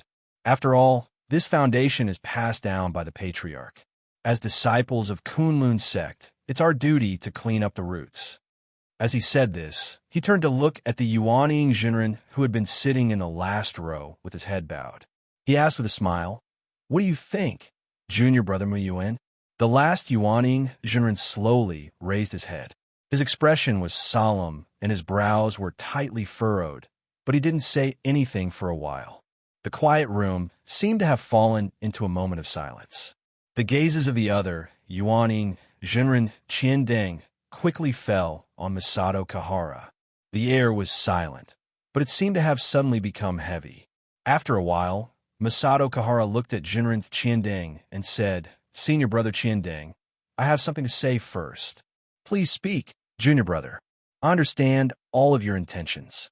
I'm sure all of you are aware of my current situation. It can't get any worse. If there's a chance, it's not a bad idea to take a gamble. But," he raised his brows and said in a low voice, "I'll say it again. If true Lord Tianlan doesn't personally promise me, I won't participate in this matter." Chapter 199. Enlightened Master Qiandeng furrowed his brows and revealed an awkward expression. The enlightened masters next to him also fell silent. The atmosphere in the quiet room was somewhat stiff. After a moment, Masato Kihara softened his tone and looked at enlightened Master Qiandeng with a sincere expression. "Senior brother Qiandeng, you and I have known each other for many years. Although we aren't friends of life and death, we should at least know each other well. I'm sure you know what kind of person I am." Enlightened Master Qiandeng slowly nodded. Masato Kahara looked around at the crowd and continued in a low voice, "Everyone here is a discerning person, so there's no need for pleasantries. The Koenji branch is extremely powerful, while my Tieji branch is in decline. Under normal circumstances, not to mention that we don't dare to get involved. Even if the Koenji's power struggle turns the world upside down, my Tieji branch may not be able to do anything. Including me, there are only 4 Yuanying enlightened masters in our Tieji branch. Apart from my disciple Su Qingjun, there are almost no outstanding talents among the disciples below the Yuanying stage." He said indifferently, "Everyone, you've dragged me into this matter for the sake of these 4 old bones of mine. However, this is no trivial matter. Once it starts, there is no way out. This is tantamount to me betting all of the legacies passed down by Patriarch Tai Luo. I really can't afford to lose in this matter." Enlightened Master Qiandeng pondered for a moment and suddenly said, "Junior brother Kahara, since you are so frank, then I won't be polite and will tell you something unpleasant." Masato Kihara said, "Senior brother, please go ahead." Enlightened Master Qiandeng said, "As you said before, the Tieji branch has indeed declined in recent years. But if we continue to play it safe, we may be able to linger on for some time. But I'm afraid it will be difficult for us to prosper in the foreseeable future. I wonder if you have any objections to what I have said?" Kahara Jinren remained silent. He did not agree, nor did he agree. Taoist Master Qiandeng didn't care about this. He only looked at him deeply and said, "Junior brother, let me give you a word of advice. Instead of dragging on and being half dead, why not fight with all his might? Martial Uncle Tianlan has already issued a decree earlier. As long as you, Tai Ji, contribute to this important matter, once it succeeds, you will definitely be rewarded. Regardless of other things, the 4 of you, Jinren Yuanying, will definitely be arranged to cultivate in the sky." Masato Kahara's expression changed slightly as he gritted his teeth. In the Kunlun party, there had long been a sect rule, which was that those who were not in the Yuanying realm were not allowed to go up to the four strange peaks between the clouds and the sky to train. But in reality, because the difference in strength was too great, those who could enter the four floating peaks of spring, summer, autumn, and winter were all disciples of Kuan-ji, and the only four spiritual masters of Tai-ji had never been able to go up. Of course, this was unfair, but no one in the Kunlun party had ever dared to openly mention this matter. The reason was actually very simple. Needless to say anything else, one only needed to look at the background of the two supreme deity transformation stage sovereigns in the sect. I understand what you're saying, Masato Kahara said to Taoist Master Qian Deng, but this matter is of great importance, and I can't be careless. Hakushin Jinquan's lineage is powerful and has countless henchmen in the sect. It won't be easy to become enemies with them. He lightly pointed in a certain direction and said, let's not talk about other things. Even if we do well, Hakushin Jinquan is still on the winter peak. How can we solve this? This matter must be personally handled by perfected Lord Tianlan. Only then we have a little chance. If he doesn't appear, we, Taiji, will not get involved in this muddy water. Qian Deng gently exhaled and said, I understand what you mean. Masato Kihara slightly lowered her head and said, Senior brother, please don't blame me for my rudeness. Taoist master Qian Deng waved his hand and said, it's human nature. Don't mind it. He paused for a moment and then said, I received the news yesterday. A few days before the next full moon, Uncle Master Tianlan will rush back from Zhengxiaming to participate in the annual sect council. Let's see when the time comes. Maybe he will talk to you himself. Masato Kahara slightly bowed and nodded. Thank you for your understanding, senior brother. Thank you for perfected Lord Tianlan's kindness. Taoist Master Qian Deng looked at the crowd and suddenly raised his voice a little. He said, Everyone, I've already told you about this important matter. I'm sure everyone is aware of the cause of this matter. When Ancestor Tian Hong was still alive, everyone in the sect knew that the most beloved disciple of the founder was Uncle Master Tianlan. Even the Taoist name Tian was passed on to him. The meaning couldn't be clearer. He wanted Uncle Master Tianlan to lead the Kunlun party and inherit the position of sect leader. However, things took a turn for the worse. Ancestor Tian Hong passed away unexpectedly, leaving only Uncle Master by Chun and Tianlan. In the end, it was Hakushin Jinquan who inherited all the legacies of the sect, while Uncle Master Tianlan was forced to Zhengxiaming to fight to the death with those fierce and ruthless devil cult monsters. I don't need to say more about the meaning of this. Taoist Master Qian Deng sighed and then said, However, many years later, Hakushin Jinquan passed the position of sect leader to his eldest disciple. Since then, his power has grown. Now, the discipline of the sect has been corrupted, and there are many villains and spies. However, Idlemonth and the others are powerless. They can't resist the strong enemies and revitalize the sect. Internally, many mediocre villains are raised to gain prestige, causing the reputation of the Kunlun party to decline day by day. What's funny is that Idlemonth and the others think that the sect is thriving and boast about it. They're shameless. Uncle Master Tianlan once said to me that although he is indifferent and doesn't care about fame and benefits, he can't sit back and watch when the sect is gradually falling into a dangerous situation. Otherwise, how can he face Ancestor Tian Hong after 100 years? He also won't have the face to face the founders of the Kunlun party. Set things right and clean up the roots. This is what Uncle Master Tianlan wants to do. At the end of his speech, Qian Deng's expression was solemn, but he said it resolutely and decisively. Immediately, the expressions of the people around him tightened, and they all nodded in agreement. The days when Su Qing-jun wasn't on the Fian Terrace seemed particularly cold and cheerless. However, perhaps because he was already used to this kind of loneliness, Lu Chun didn't feel sad. Instead, he felt a lot more at ease. However, after midnight, Lu Chun led the Atsu sect down the Nanlu Mountain Road and went straight to Kunwa City. When he came to Kunwa City, He actually only had one place to go most of the time, to look for Old Ma in the Black Hill Pavilion. This time, when he passed by the place where the murder happened on the street, he looked a little tired. That house was no longer available for rent. After all, someone had died in the courtyard, and there were actually a few unfamiliar men guarding the door in the house, preventing outsiders from entering or leaving at will. Perhaps there were some bad-tempered cultivators who wanted to cause trouble, but soon, everyone saw or knew that these guards were all disciples of the Kunlun party. Most of the individual cultivators in Kunwa City didn't know who the person who died in the door was, so there were all kinds of guesses.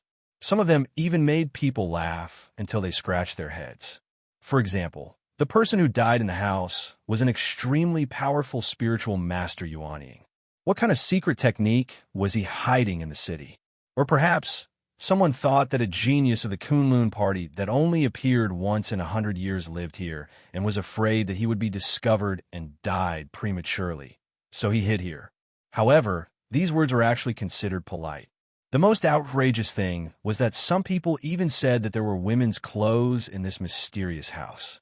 Perhaps they were the old lovers of the spiritual master idol month, the current spiritual master of the Kunlun party. This kind of words could be said to be malicious, but of course it was also possible that some people were really stupid and wanted to discredit spiritual master idol month.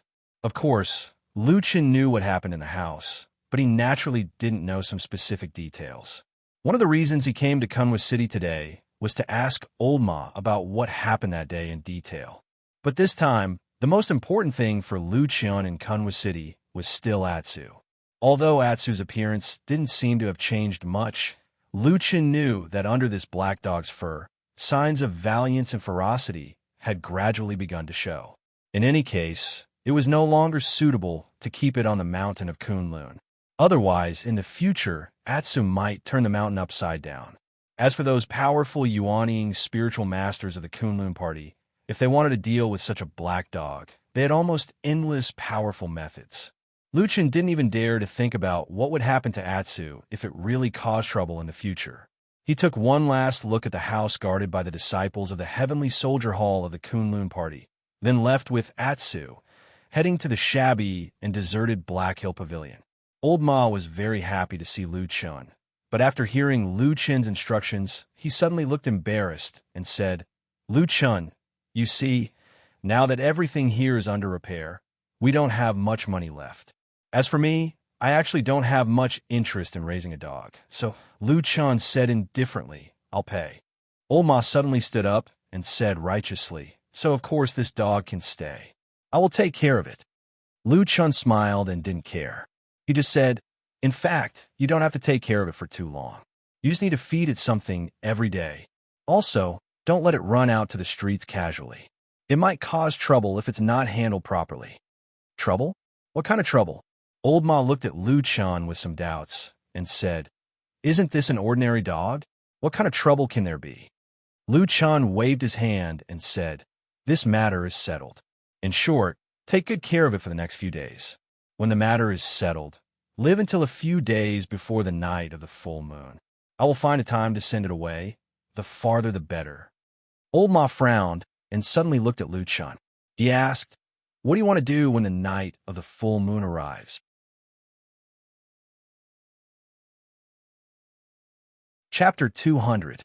Lu Chen glanced at him and said, "Isn't it about the traitor of the evil cult?" Old Ma pointed at Atsu and said, "What does that have to do with it? Why must it be sent away before the night of the full moon? Our top priority right now is to find the traitor of the evil cult.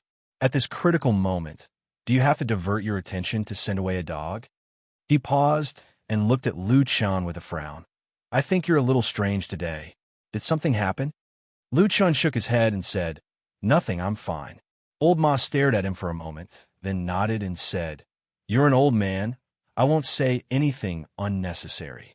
Anyway, be careful." Lu Chen stood up and patted him on the shoulder, then turned around and walked towards the gate. Atsu wanted to follow him, but Lu Chen stopped it. After thinking for a while, he brought it to the courtyard and gave it something to eat. He stroked Atsu's back and whispered something to it. He didn't know if Atsu understood, but it just sat on the ground and didn't follow. When Lu Chun walked through the narrow passageway, he looked back and could still see the black dog quietly sitting in the quiet courtyard, staring at his back. There was a faint light flashing in its only eye. Lu Chun laughed and waved at Atsu. Atsu swung its tail and barked at him.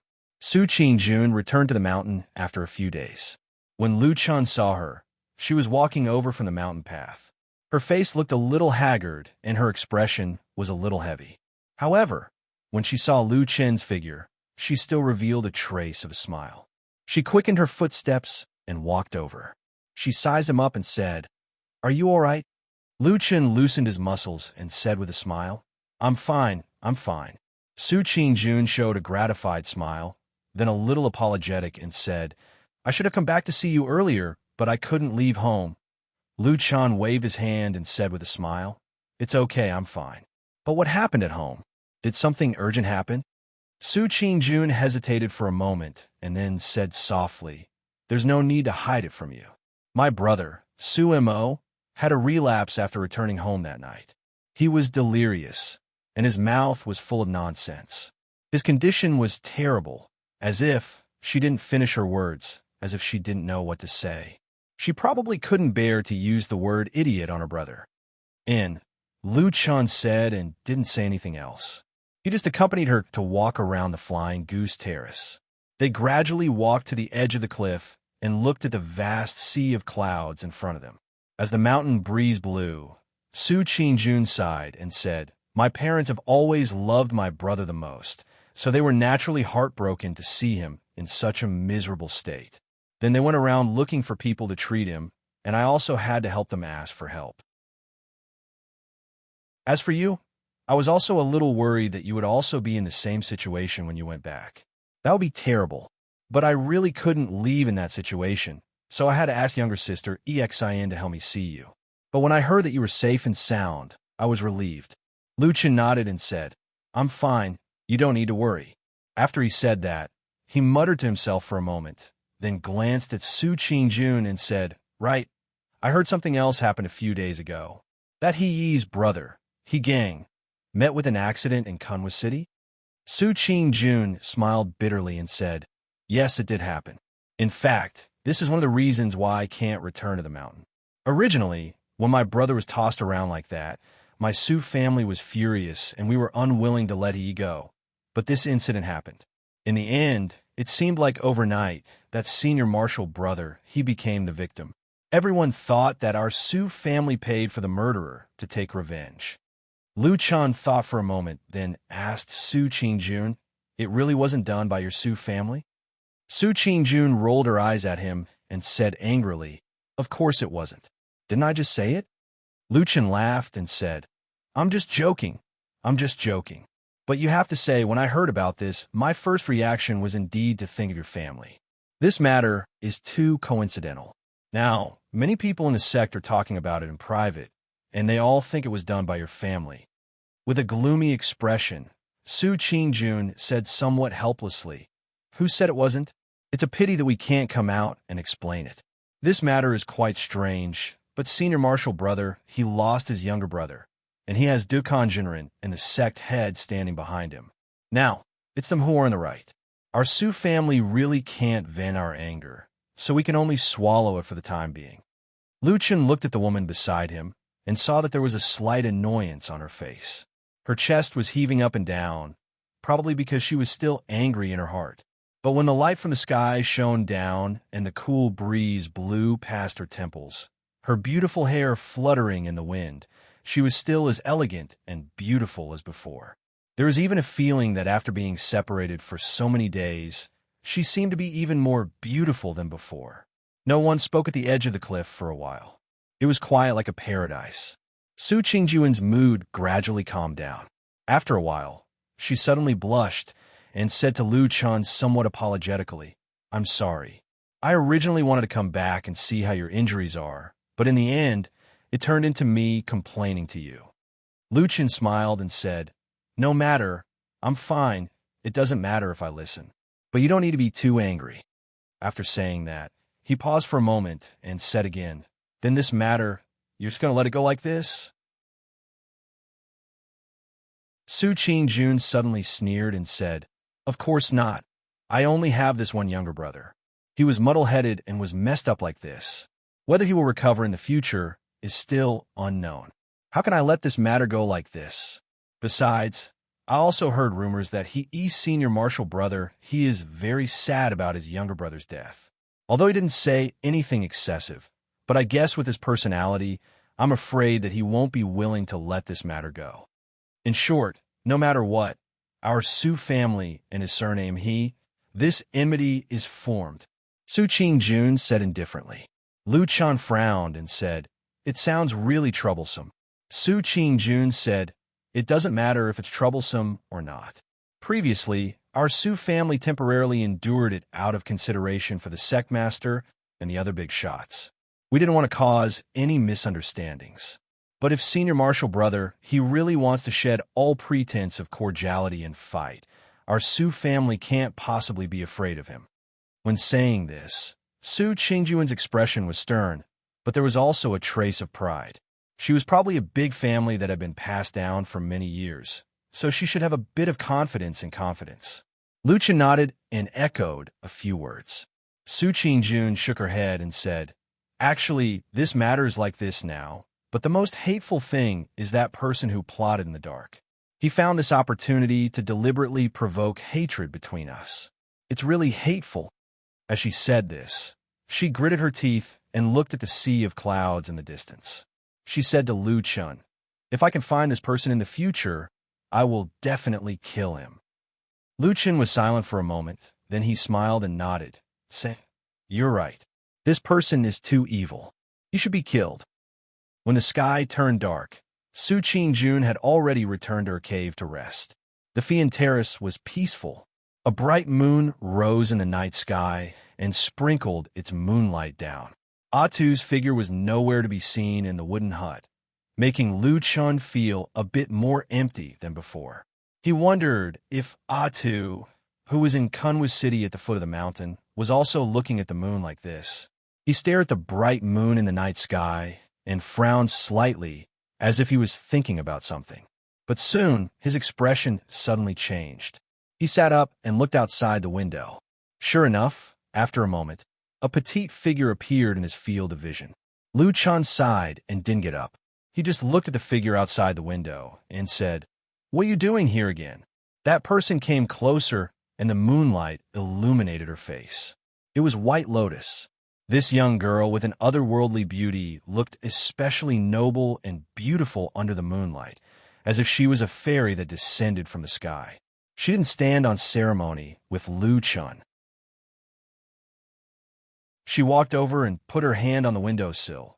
Then she directly jumped up and sat on it. She then looked down at the room and was suddenly startled. She said, "Where's Atsu?" "I drove him away," Lu Chun said faintly. "That stupid dog is too stupid. It's annoying to look at." White Lotus snorted. Her face showed that she obviously didn't believe his words. But from this angle, Lu Chun suddenly discovered that the collar of White Lotus's clothes today was very high up, just covering most of her neck. As if she sensed Lu Chen's gaze, White Lotus smiled and reached out to touch her neck, said, "Thanks to you. That wound is very strange, and it won't heal for a long time. Sometimes, I really wonder what your identity is. You always use these indescribable demonic methods." Lu Chan sat up straighter. His face revealed a solemn expression and said to White Lotus, "I am not an evil sect spy." White Lotus snorted. Although she looked somewhat disdainful, for some reason, she seemed to believe his words. Lu Chun looked at the dark night outside, shook his head, and said to White Lotus, "I say, you have nothing better to do than to run around all day. First, is it because your omnipotent master doesn't care about you? Second, this mountain still has a curfew. If you were seen by the patrolling disciples, wouldn't it be embarrassing?" White Lotus' face was full of disdain, said, "First, my master usually doesn't care about me. He has a lot of things to do and can't wait to cultivate every day. Second, curfew is a fart, sect rules are a fart. I am the direct disciple of a Huashan true monarch. Not to mention those trash can't catch me. Even if they see me, what can they do to me?" Lu Chen was silent. then smiled bitterly and said, "You are so young, but you can see it clearly." White Lotus sat high up on the windowsill, looked down at him, and said, "Nonsense! People in this world are divided into high and low. How can those without ability sit on the same level as us? Why are you pretending to be a saint?" Lu Chun smiled and didn't say anything. He turned to look at the moon in the sky. The moon tonight was bright and full, illuminating a large part of the dark night sky. There were only 7 days left until the next full moon night. Chapter 201. Under the moonlight, that young girl sat on the windowsill of the wooden house with her feet dangling in the air, one hand on the windowsill, the other on her lap. The night breeze blew over faintly, ruffling the corner of her clothes. Occasionally her feet would gently kick a few times, as if lingering with the wind, and also like a child suddenly floating up, just for fun. On her lips, there was a sudden smile, light but gentle, just like what a 10-year-old girl should have. The night was deep, the moonlight was cold. For some reason, she still had no intention of leaving. She suddenly quieted down, not asking Lu Chun about Atsu's whereabouts, nor did she speak ill of Lu Chun. In that instant, Lu Chun suddenly had a very strange feeling that White Lotus was just sitting there playing. But of course, Lu Chun would not really treat this girl as an ordinary 10-year-old girl. What a joke! With the vicious methods that she had displayed previously, Lu Chun felt that if his cultivation was slightly lacking, he would not be able to see the moon tonight.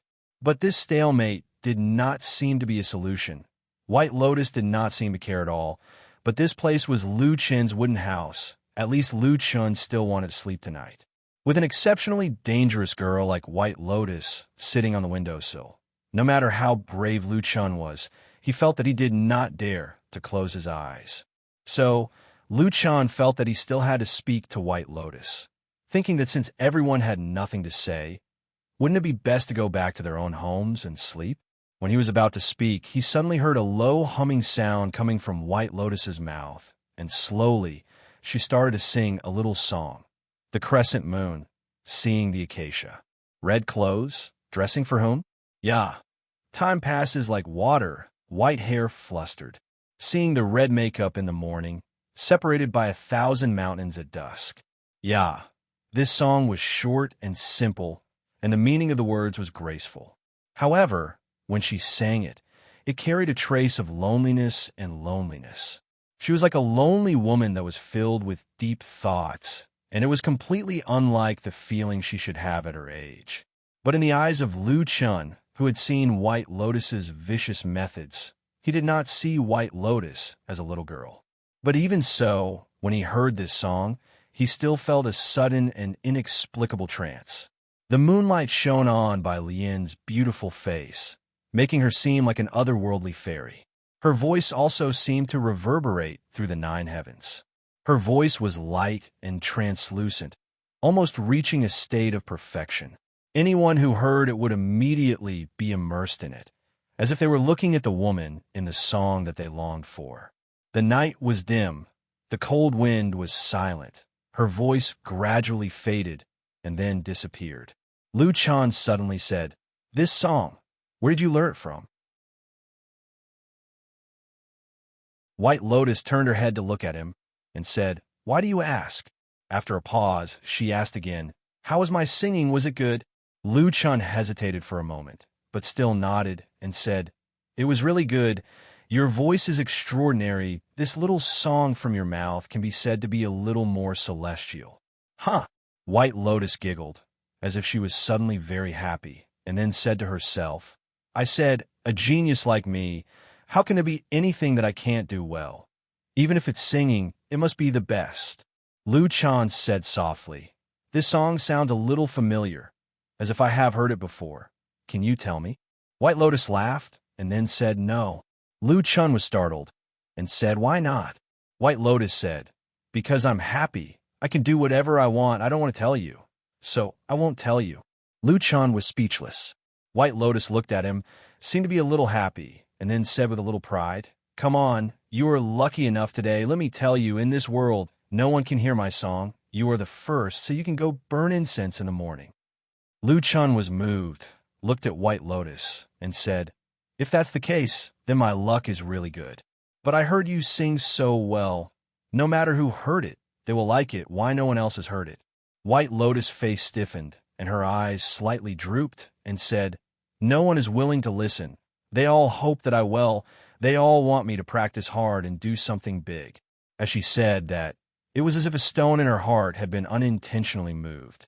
Her expression suddenly relaxed, and she raised her hands to stretch. Her face was languid, and she even tilted her head to one side in a strange manner. She then said, "That's why I say, although you're not a good person, and you're full of evil tricks, it seems that only at your place can I sing and scold people freely. Isn't that right, bastard?" Lu Chen heard her scolding, but he was not angry. After staring at her for a while, he suddenly shook his head, sighed, and said, "You are so young. What kind of life did you live in the past? Hee. I just lied to you a few times, and you took it seriously." White Lotus suddenly laughed, and pointed at Lu Chun, shook her head, and said with a smile, "Look at your silly face. Do you still want to comfort me, or save me from the sea of bitterness?" Lu Chun shrugged and did not speak. White Lotus jumped down from the windowsill and waved at Lu Chun, saying, "That dog has a secret I want to know. I will definitely come again. Don't try to avoid me." As she said this, she walked away with light footsteps. Lu Chun looked at her back and saw her bouncing footsteps. It seemed that in this cold night, her mood was really much better than before. Probably right. The day of the sect council on the 15th of this month was getting closer and closer, so recently, the Kunlun party had a more tense and solemn atmosphere. This kind of sect council was also a rule passed down by the ancestors. It was held once a year to review the past and look forward to the future, and to evaluate many matters, including the redistribution of many resources and spiritual materials within the sect. So, it could be said to be the most important matter in the Kunlun party. According to the rules of the Kunlun sect, cultivators above Jindan realm could attend the sect council, and all cultivators above Yuanying Jinren must attend. Of course, supreme existences like deity transformation stage Jinren still had special privileges. However, in the past few years, or to be exact, after Jinren Idlemonth became the sect leader, Hakushin Jinkuin would appear in the sect council every year. On the contrary, because Jinren Tianlan was busy with many things in Zhengxiameng, he did not come back to participate. Of course, the annual event had to be treated with caution. In the Xingyang Hall of Tiankuan Peak, some people had already begun to decorate the place. The other big and small matters in the sect had also gradually quietened down, giving way to the most important event of the year. Lu Chun was still quietly waiting for the arrival of the night of the full moon. However, there were still many doubts in Lu Chen's heart about the mysterious spy of the devil cult secretly arranging to meet on the night of the full moon. Not to mention other things, this coincidentally happened on the same day as the most important event of the year in the Kunlun party.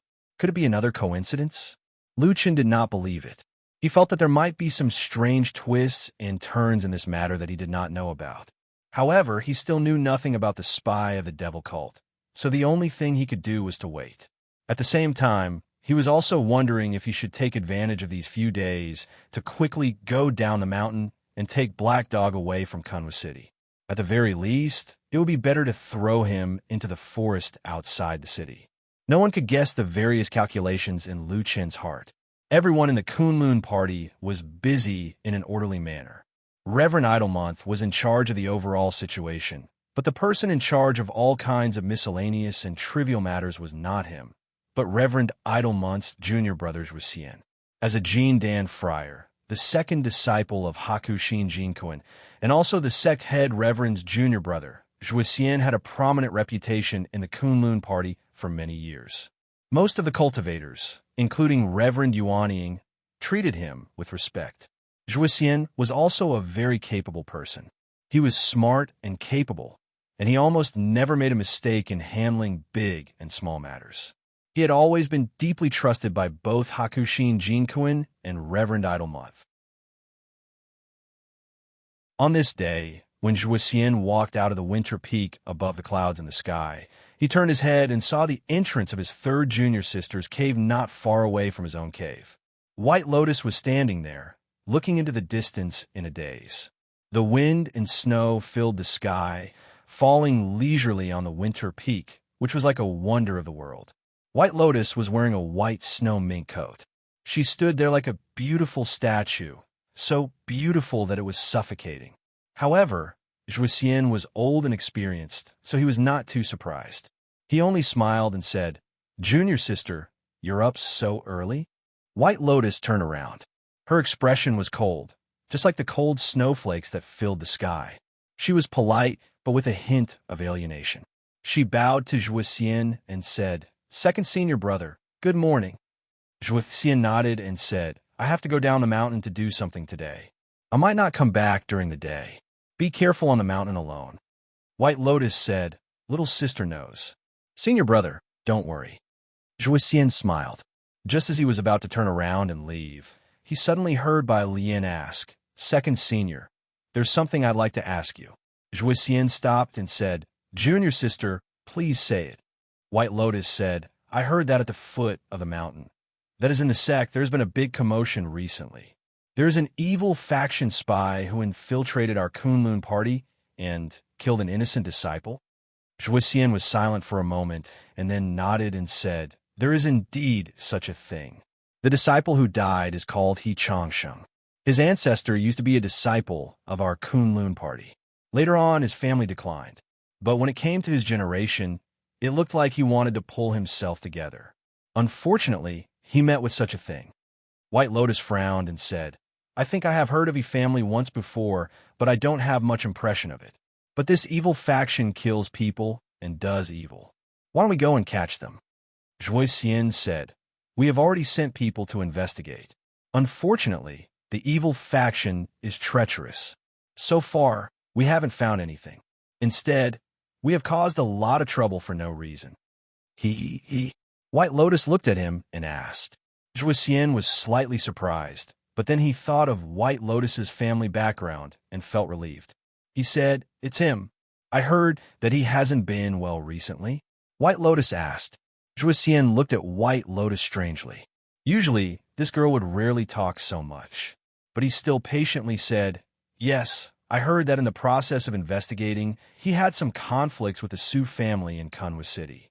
Recently, he was also caught by his master and went back to closed-door training. But how to say it this time, it seems to be a blessing in disguise, right?" White Lotus was a bit surprised and said, "What do you mean?" Zhuxian indifferently said, "I heard that the day before yesterday, he used great willpower to subdue his inner demons. In his anger, he turned his grief into great strength and broke through the Jindan realm in one fell swoop. Now, he is the same as me, a Jindan friar." He looked at White Lotus and faintly smiled. He leisurely said, "At his age, his future is really limitless."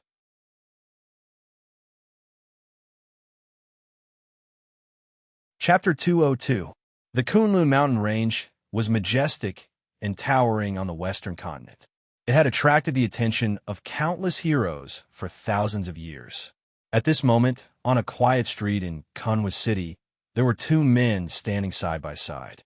They were looking at the undulating mountain range from afar. One of them had an ordinary appearance. He was wearing an old robe that had been washed so many times that it had turned white. He looked like a scholar who had studied for many years but had achieved nothing. He looked at the mountain in the distance and suddenly smiled. However, he said to the person beside him, "Brother Chun, are they really not your people?" The man standing beside him was a familiar face. He was Chun He, who had appeared at the gathering point of the demon sect in the Celestial City.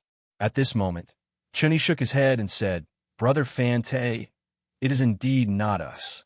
Actually, when we found out that the reincarnation array had appeared on the Kunlun mountain, we initially thought that it was the work of the spies from the western continent. Elder Gui was worried that you would be too hasty, so he asked me to come and take a look." The man called Fan Tue smiled. His eyes flickered as he said, "Thank you for your kind intentions, Elder Gui. I have troubled Brother Chun to make this trip." The two of them turned their backs to the Kunlun Mountain and slowly walked along the street.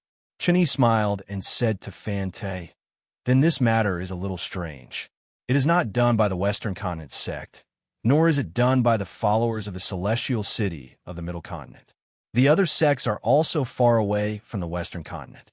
It is impossible for them to come all the way here to interfere with the affairs of the Kunlun party. So, who is the one who did this?" Fan Tue shrugged and looked helpless. He said, "Perhaps it is a spy who was planted into the Kunlun party long ago, but has lost contact with us. Ever since the battle in the Barren Valley 10 years ago, the elites of the Holy Sect have suffered heavy losses. We are leaderless and in a mess. Indeed, we cannot contact many people." Chani nodded and looked at Fan Tue. He said, "Brother Fan, the situation over the years has been difficult. However, you have persevered in the Western Continent and turned the tide.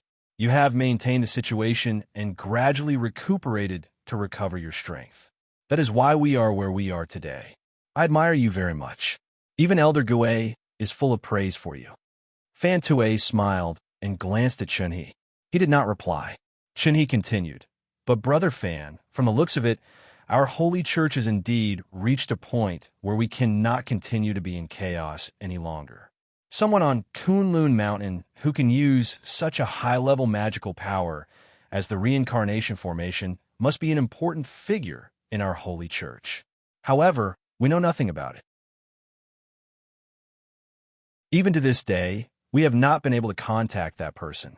Furthermore, after the incident, our first reaction was to confirm which sect that person was from. If we don't change this embarrassing situation, our holy church will definitely have no hope of reviving." Fan Tue said, "Brother Chun, there's no harm in speaking your mind." Chun-Hee clapped his hands and said, "Good. Brother Fan is a straightforward man.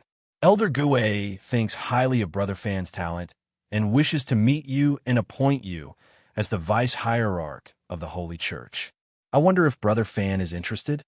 Fan Tue's expression changed slightly. He looked straight at Chun-Hee and said in shock, "Deputy Sect Master?" Chun-Hee nodded and said, "That's right." Fan Tue said, "If I remember correctly, even during the Battle of the Barren Valley 10 years ago, our holy church only had the position of elder and not the hierarch. In reality, the Elders' Council of the Holy Church has been discussing matters for many years. The position of hierarch has been empty for hundreds of years, right?" "That's right." Chun-Hee smiled and nodded. Fan Tue's eyes flashed. "Then I don't understand what you mean by that, Brother Chun," he asked. Chun-Hee said calmly, "Now is a time of crisis for the Holy Church. 3 of the 5 great elders died in the Barren Valley. A few years ago, Zheng Xianming and Fuyunji assassinated us. Elder Feng also died. Now, only Elder Gue is left. Therefore, after much consideration, Elder Gue felt that we should break the old and establish a new one. We should appoint a new hierarch. This way, we can unify the Holy Church and end the current chaotic situation. All the sects in the world will work together to complete the great cause of unifying the 3 realms." Fan Tue took a deep breath. A moment later, he said, "Then the position of hierarch." Chun-Hee said directly, "Of course it will be Elder Gue. In the entire Holy Church, only he can convince the masses." Fan Tue nodded. After a moment of silence, he suddenly smiled and said to Chun-Hee, "If that's the case, your sincerity in giving me the position of deputy hierarch is great." Chun-Hee said sincerely, "Brother Fan, as long as you agree to it, you will be above everyone else. In the future, when the Holy Church succeeds, there will definitely be a place for you in the deity temple."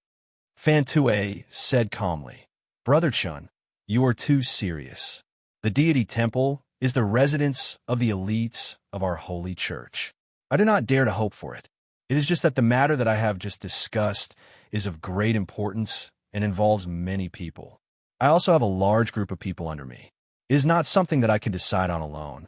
Please allow me to carefully consider this matter for a period of time." Chun-Hee looked forward, his gaze slightly cold. However, he quickly replied politely, "Of course." The two of them walked forward together.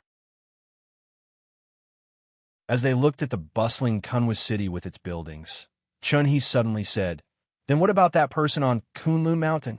Fan-Tae pondered for a moment and said, "Since the reincarnation array has appeared, that person must be a disciple of our holy church. As for the fact that we have no contact with either of us, that is probably the result of the chaos in the holy church over the past few years. But no matter what, with such a powerful fellow disciple here, we can't just ignore it."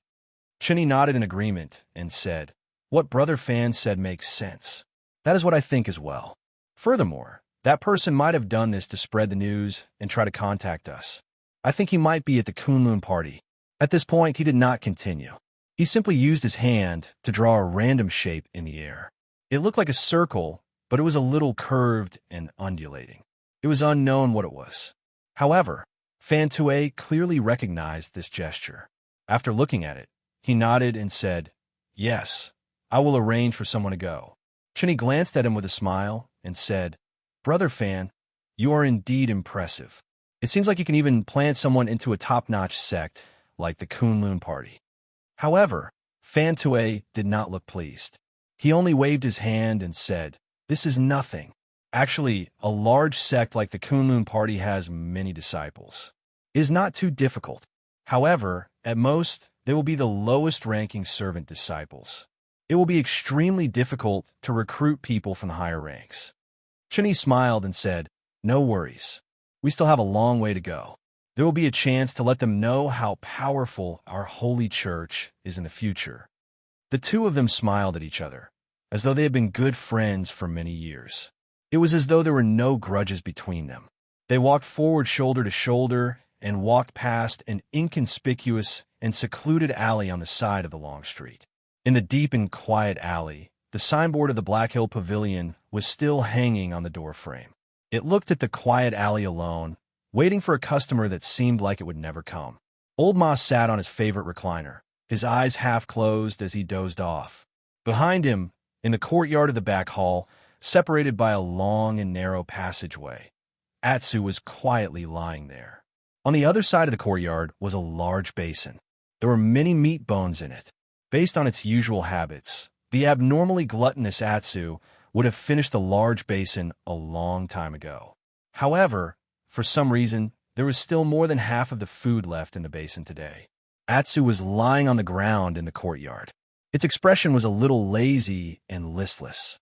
It was as though even the meat bones had lost their attraction to it. On this quiet and lazy afternoon, it was as though the sunlight was gentle and powerless. At this moment, a soft cry suddenly came from the wall in front of them. Atsu's ears pricked up, and it raised its head to look up. Between the green tiles on the wall, the figure of a wildcat appeared. The wildcat carefully walked on the high wall. From time to time, it looked left and right. Suddenly, it saw the large basin of meat bones in the courtyard below. Its eyes suddenly lit up. Atsu looked up at the figure of the wildcat. Its only eye was glimmering. Then, it watched the cat look around for a while. Then, it began to carefully jump down the high wall and walk towards the basin of meat. The wildcat was very careful. It kept looking around, and naturally, it soon saw the black dog on the other side of the courtyard. Atsu stared at the wildcat closely, but it did not show any strange movements or expressions. It just slowly stood up. The wildcat was a little scared and took a few steps back. However, when it saw that Atsu did not have any intention of rushing over, it waited for a while and slowly became braver. The fragrant meat bones seemed to be particularly tempting, and it could not help but walk over there. The wildcat stared at Atsu while slowly walking towards the meat bones. The small courtyard was very quiet. There was no sound at all. In the depths of Atsu's eyes, there was a faint, beautiful luster that lit up like a green flame. The wildcat knew nothing about it. Most of its attention was now on the basin of meat bones in front of it. After a while, it finally got to the edge of the basin. Then, it could not bear any longer. It buried its head and took a big bite. However, the wildcat still did not let down its guard. With the meat in its mouth, it immediately looked up at Atsu. However, Atsu still stood in the same place and did not move. The wildcat tried a few times and finally felt relieved. It meowed a few times and was overjoyed to start this hearty meal, until it buried its head and ate happily. It suddenly found that there was a shadow covering the top of its head. It covered its entire body. In an instant, the fur on the wildcat's body stood up. It raised its head with a scream and saw that a black dog was already standing beside it. A single terrifying eye was flashing with jade-like flames as it stared intently at the wildcat. A terrifyingly large mouth slowly opened halfway, revealing snow-white and sharp fangs. The wildcat screamed in horror and jumped up to escape. However, suddenly, a dog's leg quickly pressed down from midair. With just one move, it was firmly pressed to the ground. The next moment, the dark shadow completely drowned and swallowed the wildcat.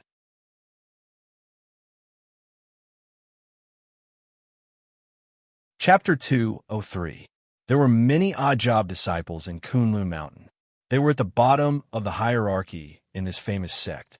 They did most of the hard work, but they only received negligible rewards. What they hoped for was a very big dream.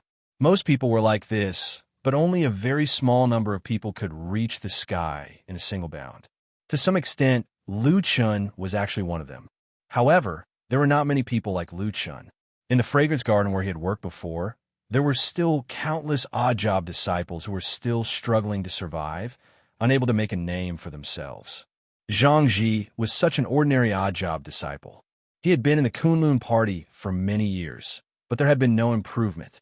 In the beginning, Zhang Ji had actually worked hard, diligently doing all the work that he could do, tenaciously persevering to do his best in the hard work. But even so, there were no opportunities falling on his head from the sky. Therefore, Zhang Ji gradually slacked off. He had been dissatisfied, wronged, and angry, but he was just an ordinary person. Other than his average ability, he was actually very afraid of death. So in the end, Zhang Ji finally became a wily old fox, and not the kind of madman that occasionally appeared. Because he had been in the Kunlun Mountain for a long time, and because he was experienced enough in the fragrance garden, in general, Zhang Ji's life among the odd-job disciples was not bad. However, a few days ago, he was at a disadvantage in a dispute with a person called He Changsheng, and he was knocked unconscious on the spot. However, the main character of this dispute was not Zhang Ji, nor was it He Changsheng. In fact, it was a few high-ranking aristocratic children, and the matter was later left unsettled. Zhang Ji was very angry when he was at a disadvantage, but one day after a while, he heard something. He Changsheng had died. He died very suddenly, inexplicably, and it was said that he died very miserably. Zhang Ji didn't see it with his own eyes, but he heard all kinds of descriptions from the people around him.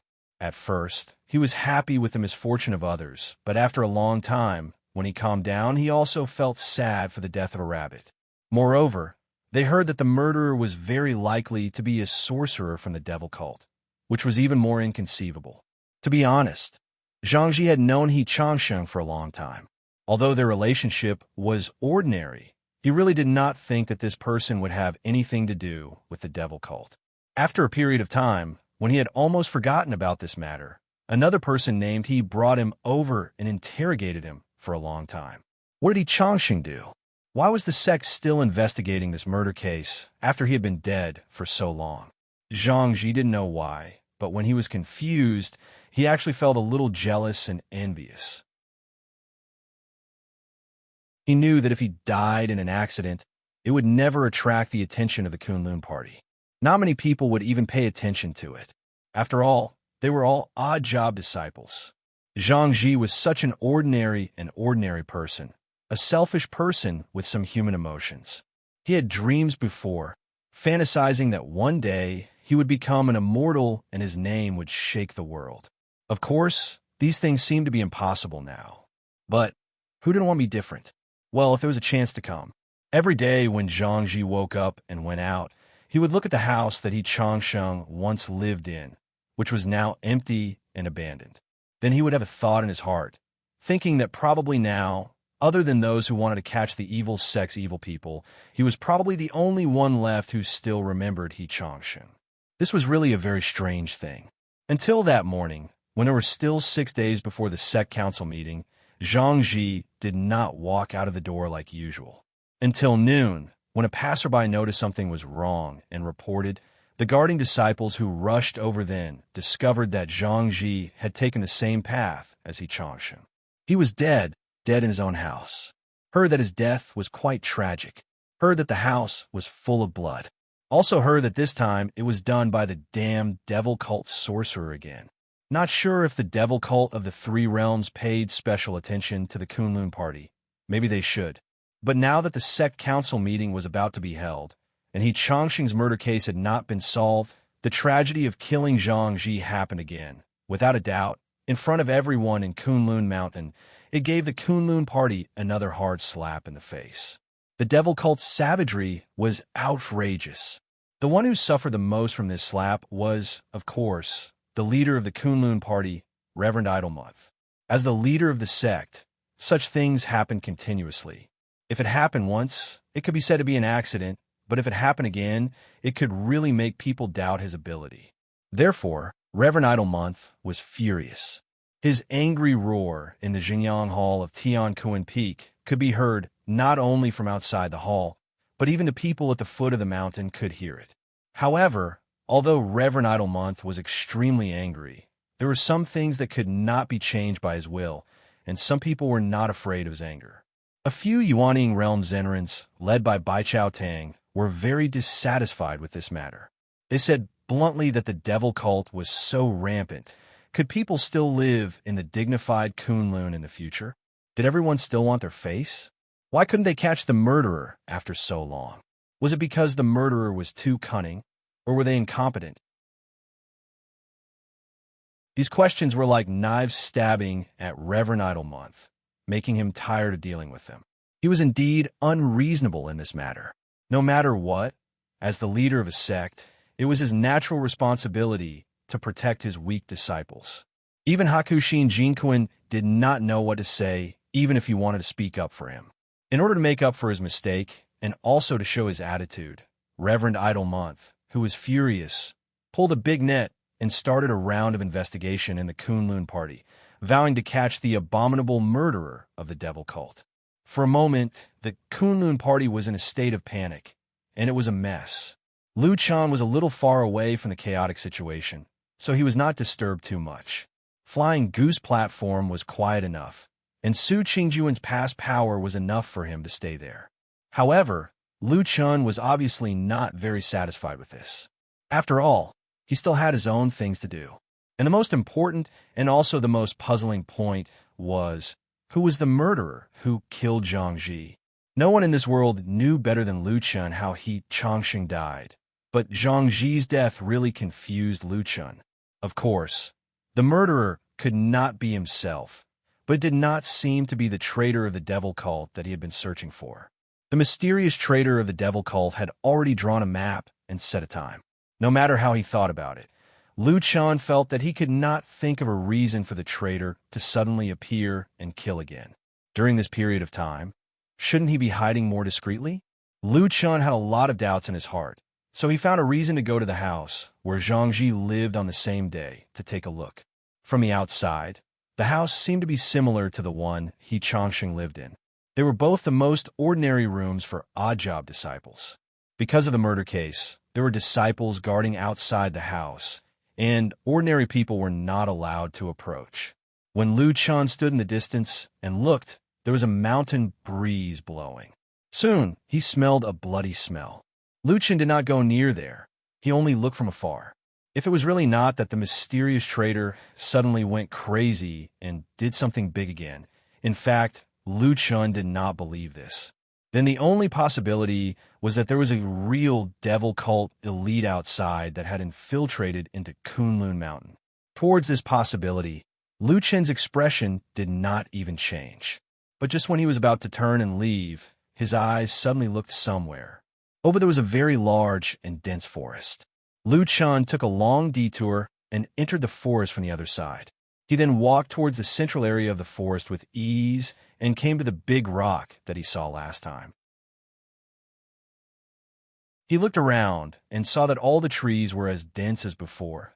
The air was fresh, but other than that, there seemed to be not much other than some collapsed stone pillars and slabs. Lu Chan searched the area, but he didn't find anything suspicious. He also searched the tree bark, but he didn't find anything. Just when he thought that this new devil cult sorcerer did not seem to know the rules and did not leave any token pattern to prove his identity, Lu Chan suddenly discovered another place in the forest that was somewhat different. It was that big rock. He walked up and carefully searched for a long time. Finally, near the soil, he saw a pattern. A big tree pattern with 2 leaves and 1 flower. Please show yourself and reminisce about the past. This was the meaning that Lu Chan could see in the new devil cult pattern. Then, Lu Chan's expression turned somewhat ugly. The matter was very obvious. He had used the reincarnation formation, which was rarely circulated, to set up a formation to kill He Changshan. This matter had simultaneously attracted the attention of the traitor of the devil cult and the other devil cult members outside Kunlun Mountain. They had even extended their hands into this place. However, Lu Chan also sensed a trace of abnormality from this strange situation. That was, the devil cult people outside of Kunlun Party did not seem to be aware of the situation of this devil cult spy in Kunlun Party. Therefore, regardless of the difficulties, risking the danger of being attacked by such a powerful and famous sect like Kunlun Party, they still wanted to show their existence, intending to make contact with that spy. This made Lu Chan very surprised, because he clearly remembered, when true Lord Tianlan told him about this matter, he clearly and directly explained to him that devil cult spy was a person who had received all of the devil cult's destiny. Such a person, how could the devil cult not know of him? Actually, after something had happened, they still thought of another way to guess and find him. This matter, there must be something wrong somewhere.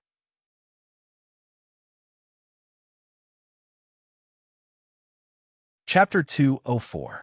That day, after Lu Chan returned to the Flying Goose platform, he went to the edge of the cliff and looked at the vast sea of clouds and the magnificent world. He sat alone for a long time.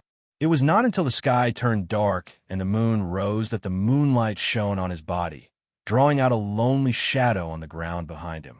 Similarly, the moonlight shone on the depths of the Kunlun mountain range, on the 4 strange peaks between the clouds and the sky. On one of the winter peaks, snow still danced in the sky. 2 figures stood side by side on the mountain path under the moonlight. They were the headmaster of Kunlun, Reverend Idlemonth, and Zhuoxian. Reverend Idlemonth did not look too good, and his expression was somewhat grim.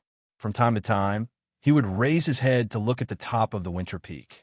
At the peak of the mountain, the howling snowstorm was wrapped into a ball. It was the cave where the legendary Hakushin Jinkoin cultivated. When will Master come out to see me? Reverend Idlemonth asked Zhuoxian. Zhuoxian looked embarrassed. Senior Marshal Brother, I really can't answer you. Master's closed-door cultivation is a big matter. How can I ask how long it will take? Idlemonth snorted. A trace of anxiety flashed across his face. He paced back and forth on the mountain path, looking a little upset. Zhuoxian advised him, Senior Marshal Brother, don't be too anxious. It's just Qiandeng, Mingzhu, and a few others making a fuss. Can they really overturn the sky? Besides, no matter how bad the situation is, isn't Master still here? When the time comes, as long as Master appears, he will be able to intimidate everyone. I'm sure they won't dare to say another word. Idlemonth nodded. It was obvious that he had the same thought in his heart. However, he quickly sighed and said, Junior Marshal Brother, what you said is not without reason. However, I still feel that something is not quite right this time. I want to discuss it with Master. Moreover, you see, for the past few years, Master has always attended every sect council meeting. If you suddenly don't attend this year, coupled with those evil sect killings, I'm afraid it will cause people to gossip and deliberately sow discord between our master and disciple relationship. Zhuoxian was silent. He and Reverend Idlemonth had been brothers for many years. They were both disciples of Hakushin Jinkoin. Of course, he understood why Reverend Idlemonth was so agitated. Back then, when the Kunlun party was deciding on the next leader, to be honest, among the Yuanying Jinren, Jinren Idlemonth was considered an outstanding figure, but he was not at the stage where he could look down on the others.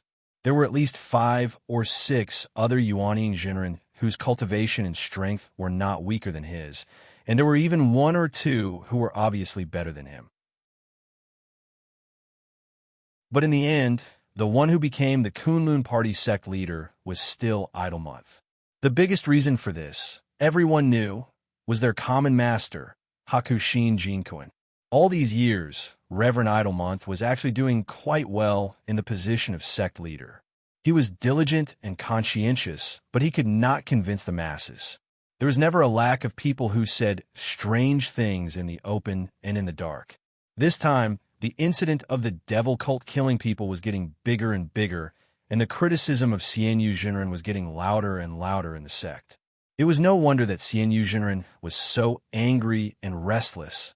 In a few days' time, it would be the annual sect council meeting. Almost all the important figures in the Kunlun party would be present. At that time, it was almost expected that the evil sect killings would be brought up again. Then the doubts about Reverend Idlemonth would also be raised. In front of all the important figures in the sect, of course Reverend Idlemonth could not afford to lose his face. He felt that since ancient times, there had never been a sect leader of the Kunlun party who would suffer such humiliation. However, if it was like the previous years when Hakushin Jinkan attended and sat in the Tianquan Peaks, Jinyang Hall, no matter which faction of people wanted to talk nonsense, it would depend on whether they had the guts to do so or not. However, as early as a few months ago, Hakushin Jinkan had told the both of them that he might not want to attend the sect council meeting this year. Firstly, he really did not have anything important to attend. He was just there to help his disciple. Secondly, everyone felt that Reverend Idlemonth had done a good job in the position of sect leader. His position was more or less stable. Therefore, he was too lazy to make the trip and simply went into closed-door cultivation. That being said, it was not wrong, but no one expected that during this period of time, the incident of the devil cult would suddenly happen, causing a storm in Kunlun's sect from top to bottom. It was restless. Those Yuanying stage Taoist masters seemed to have found an excuse to mock and ridicule Kunlun sect nonstop. Under such circumstances, Reverend Idlemonth felt that it was better to invite her master to attend the sect council meeting again. Therefore, she came to the Winter Peak to ask for her master's help. However, according to Zhuo Xian, Hakushin Jinkuan had been in closed-door cultivation for many days. The both of them did not dare to disturb Hakushin Jinkuan's quiet cultivation. They could only wait on the mountain path. However, after waiting for a long time, there was still no sign of Hakushin Jinkuan coming out. Reverend Idlemonth was anxious. Suddenly, she said to Zhuo Xian, "Junior brother, I have many trivial matters to attend to in the sect. I am very busy and rarely come here." Could it be that now that master is in closed-door cultivation, even you can't contact him at all? Zhuo Xian smiled bitterly and said, "Senior brother, to be honest, I really can't contact master now. But if you are really anxious..." He paused for a moment, then lowered his voice and said softly, "Perhaps junior sister has a way? Little junior sister White Lotus?"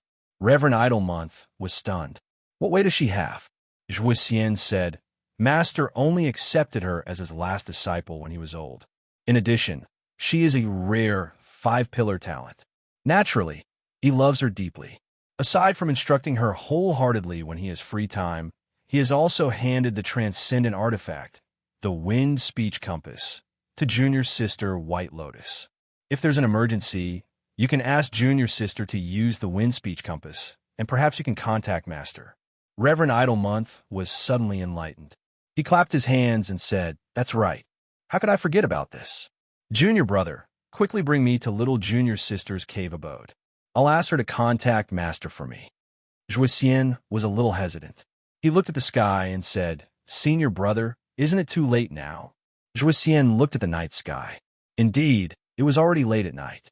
However, he quickly shook his head and said, "It's urgent. Let's settle it as soon as possible. Junior brother, lead the way. I'll talk to little junior sister." Zhuo Xian nodded and said, "All right. Senior brother, follow me." The two of them walked down the mountain path again. After 15 minutes, they arrived in front of the two cave abodes. Joicien walked over and knocked on the door before shouting loudly. The stone door of the cave abode did not move at all. Joicien frowned and called a few more times, but there was still no response. Reverend Idlemonth was a little surprised. He walked over and asked, "Is it not in the cave abode?" Joicien shook his head. "It shouldn't be. It's so late. If I go out, I'll be breaking the sect rules. I'll call again. Maybe it's a little girl who is too sleepy to hear." As he spoke, he raised his hand again and knocked on the door while shouting. He did this for a while, but the cave abode was still tightly shut. There was no response. Joicien turned around and looked at Reverend Idlemonth. At that moment, both of them had a question in their minds at the same time. It's so late. Where could the little girl have gone? The moon shone brightly in the dark night, shining on Kunlun Mountain in the shadows.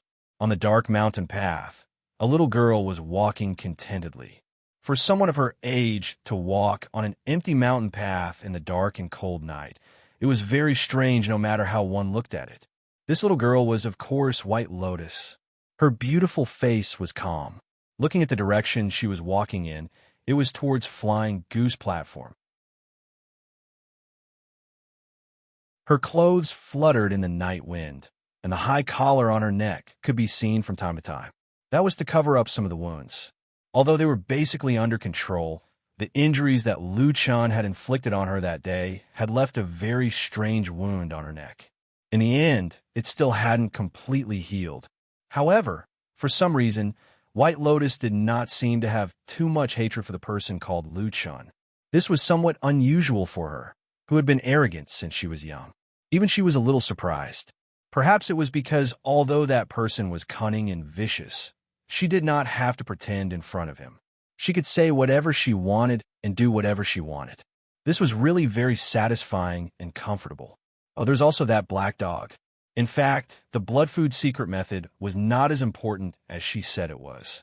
After all, she had accidentally learned it when she was young. It was not a secret method unique to her. If she really did not care about it, then she would not care about it. Anyway, she would go and bother him first. Looking at the helpless and depressed expression of the person called Lu Chun, it was still very pleasing. White Lotus thought of this in her heart. A smile appeared at the corner of her mouth. She quickened her pace and walked towards Flying Goose Platform. Just as she was walking, her expression suddenly stiffened and her footsteps immediately came to a halt. A trace of surprise and caution flashed across her eyes. At the same time, in a dark corner in front of her, 3 rays of green light suddenly emerged from the darkness. They were like dark green flames. They were like 3 eyeballs embedded in a strange and vicious face. A dark aura gushed out from that corner. White Lotus frowned slightly and took a step back. Then, she stared in that direction with a trace of vigilance on her face. The green flames swayed slowly and gradually approached. White Lotus quickly saw that it was a 3-eyed monster shaped like a small snake. It was baring its teeth at her, revealing its terrifying fangs. The 3 green lights were 3 strange green eyes that were growing on the head of that strange creature. Hiss, hiss, hiss, hiss, hiss. A strange sound came from the front. A trace of uneasiness flashed across White Lotus's heart. She stared at it with her guard up. But at this moment, she suddenly discovered something strange. The 3-eyed, green-eyed strange insect was staring at her, but did not look at her face, her eyes, her hands, or her feet. The 3-eyed strange insect's eyes were staring at her neck the whole time, the neck that was wrapped by the collar and had an unhealed wound.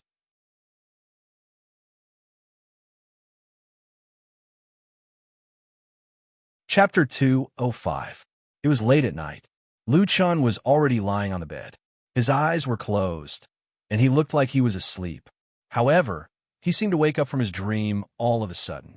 He sat up abruptly, and a strange black flame burned in his eyes as he scanned his surroundings.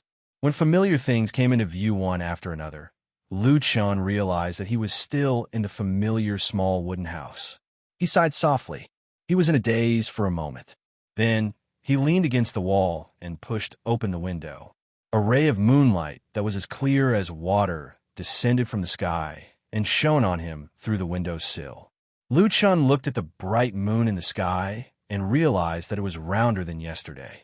Perhaps in a few days' time, it would become round again. The moonlight on the window sill was as white as a veil. The cold wind blew past, cold and lonely. Lu Chan looked at the lonely night outside the window and suddenly thought of the figure sitting on the window sill the day before yesterday. At that time, White Lotus did not look like a vicious and mysterious person. Instead, she looked more like an innocent and cute girl. However, just as he thought of this, Lu Chun immediately shook his head and threw this dangerous thought to the back of his mind. That White Lotus was innocent and cute. There must have been many people who had this kind of thought and died in her hands. At this moment, Lu Chun's expression suddenly changed. In his eyes, a black flame burned again. Somewhere in the distance, there seemed to be a throbbing power that was very familiar. He had been searching for it for a long time. It was the strange, three-eyed, blood-devouring bug. Lu Chun immediately became spirited. After pondering for a moment, he pressed his hand on the window sill and floated out. Then, he took advantage of the night and blended into the darkness, flying towards the mountain path. On the winter peak, in the snowstorm, perfected idle month, and Zhuoxian stood at the entrance of White Lotus's cave abode and looked at each other. Immortal Idle Month could not help but ask Zhuoxian, where did she go? There's a curfew in the middle of the night. If Junior Sister is still on Kunlun Mountain and someone sees her, it'll be a crime of disrespecting the sex rules. Zhuoxian smiled bitterly and said, Senior brother, I really don't know. Little Junior Sister is extremely intelligent and has always been personally taught by Master. I don't usually talk to her much. Taoist Master Idle Moon raised his head to look at the moonlight, and then looked at the even more beautiful spectacle of lightning under the moonlight, surrounded by the violent snowstorm. Then he exhaled deeply and then sighed again. Lu Chun moved forward in the darkness, heading towards the strange aura in the distance. That aura was very strange. For some reason, it actually triggered the power of the black fire that was hidden in the deepest part of his body. Lu Chun even had a faint feeling that it was the hunger of the black fire and the divine black flame board. They were like hungry and terrifying hunters, and their prey was the blood-devouring worms. As long as he could kill the blood-devouring worms, he could absorb even more terrifying aura of the undead. The dark aura was too obvious. It was like a beacon guiding Lu Chun's direction. However, when he rushed to the mountain path, even though Lu Chun had always been bold and calm, he could not help but change his expression. On the dark mountain path in front of him, there was a petite figure standing there. Her hands were raised high, and there were traces of ice and snow flowing from her fingertips. On the ground beside her, Lu Chun actually saw the corpses of several blood-devouring worms. Almost all of the blood-devouring worms were tightly wrapped in ice and snow. They looked extremely stiff. They were probably frozen to death. At this moment, White Lotus also seemed to have seen Lu Chun. She raised her eyes slightly and looked at him. Then, she suddenly laughed and said, How is it? Am I considered powerful? Lu Chun glanced at the corpses of the blood-devouring worms on the ground and could not help but smile bitterly. Then, he nodded and said, Powerful. Huh. White Lotus seemed to be happy all of a sudden. She put down her raised hands and walked towards Lu Chun. Then, she said casually, I originally wanted to go to the Flying Goose platform to find you, but I did not expect to encounter such strange things on the way. They were extremely vicious, so I simply killed them all. Admirable. Lu Chun nodded and said to White Lotus. White Lotus laughed and kept walking. At the same time, she said, Are your words sincere or not? Lu Chun thought for a while and said, Your cultivation method might just be able to restrain this kind of monster. But no matter what, it is still powerful. White Lotus laughed. At this time, she had already walked in front of Lu Chun. Then, she smiled sweetly and said, Then why are you here? Are you here to pick me up? Stop dreaming. How could I come and pick you up? Lu Chun snorted at White Lotus's words. Just as he was about to say a few more words to mock her, he suddenly saw White Lotus's body suddenly shake a few times. She closed her eyes and did not make a sound. It was as if she had suddenly become a walking corpse and fell down. Lu Chun was shocked and subconsciously reached out to hug White Lotus's body. But as soon as he touched her body, Lu Chun's expression changed greatly. It was like the roar of darkness in the night, suddenly exploding in front of him. A wave of darkness surged over and instantly wrapped around his body. This feeling was the aura of the strange three-eyed worm. It cannot be wrong. Lu Chun's expression changed several times.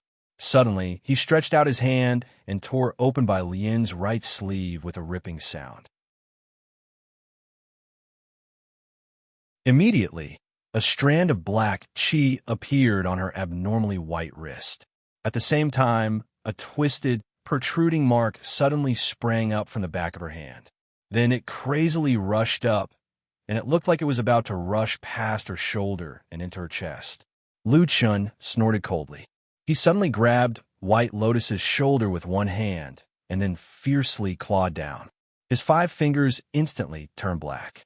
Then, black flames gushed out from his hand and directly burned into White Lotus's flesh. White Lotus lost her voice and cried out in pain.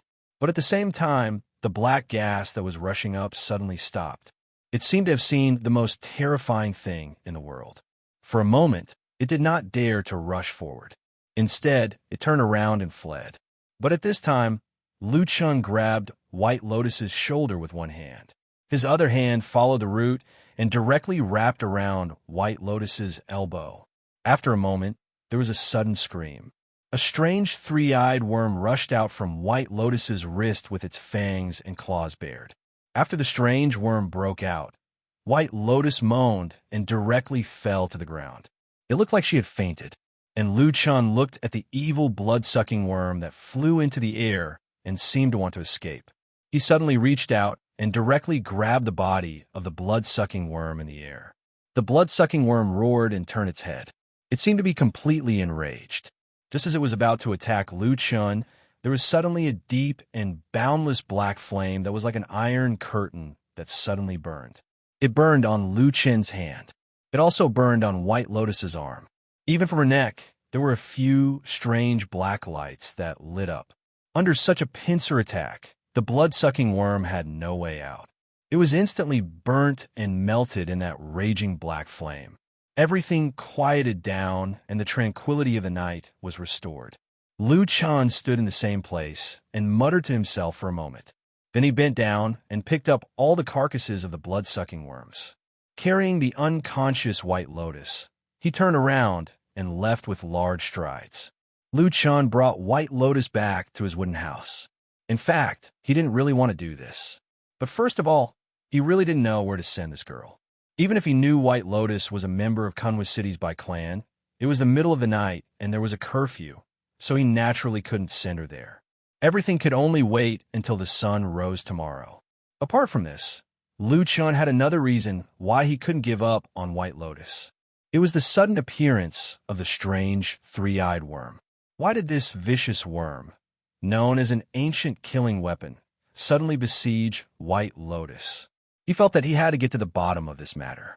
White Lotus's body, or the foundation of White Lotus's cultivation, was far more powerful than Lu Chun imagined.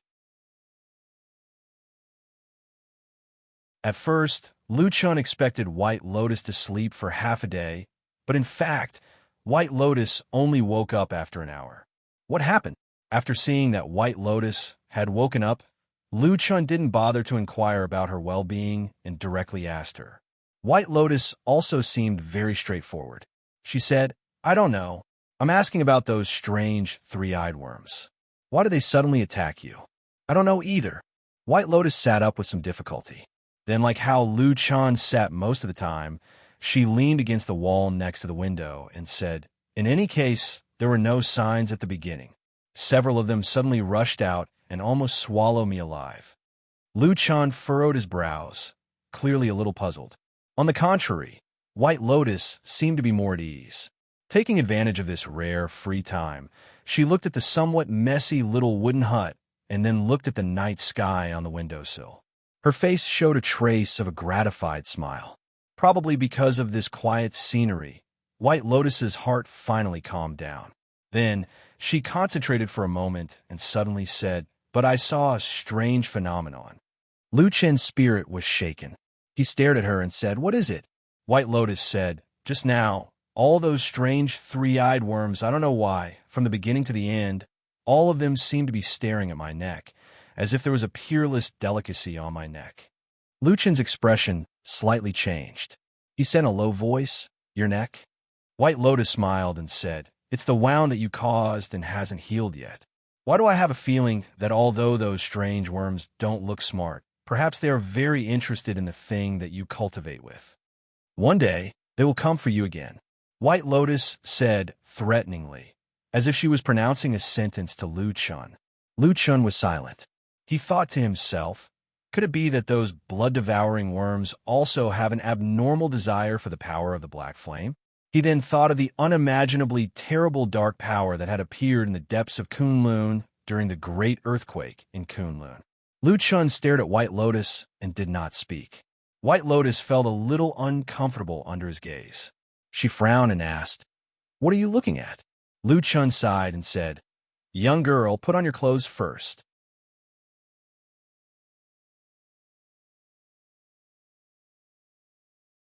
Chapter 206. White Lotus stared blankly for a moment, then suddenly cried out in alarm, subconsciously raising her hands to cover her chest. However, her right arm was injured, and she had only raised it halfway before her face paled. She groaned in pain and directly drooped down. In the end, she could only use one hand to cover her chest. But very quickly, just as she was about to yell at Lu Chun for being despicable and shameless, White Lotus suddenly discovered that most of her clothes were still intact. The only thing missing was her injured right arm. The sleeve from the shoulder down had been torn off, revealing her white, jade-like skin. It was an exceptionally moving sight. But at this moment, on her arm, there were still a few wounds. The flesh on her wrist had split open, and there were a few startling black fingerprints on her shoulder. At this time, Lu Chen opened his mouth and said, "What are you screaming for? Isn't it just a torn sleeve? I kindly advised you to put on some clothes to prevent you from catching a cold. Why do you look like your entire body has been seen by someone?" White Lotus spat and looked at Lu Chun with disdain. "You're a man, and you're taking advantage of my tongue. Aren't you embarrassed?" Lu Chun rolled his eyes and said, "Hey, little girl, speak clearly. What do you mean I took advantage of you? Just now, I risked my life to save you from the mouth of that strange three-eyed insect."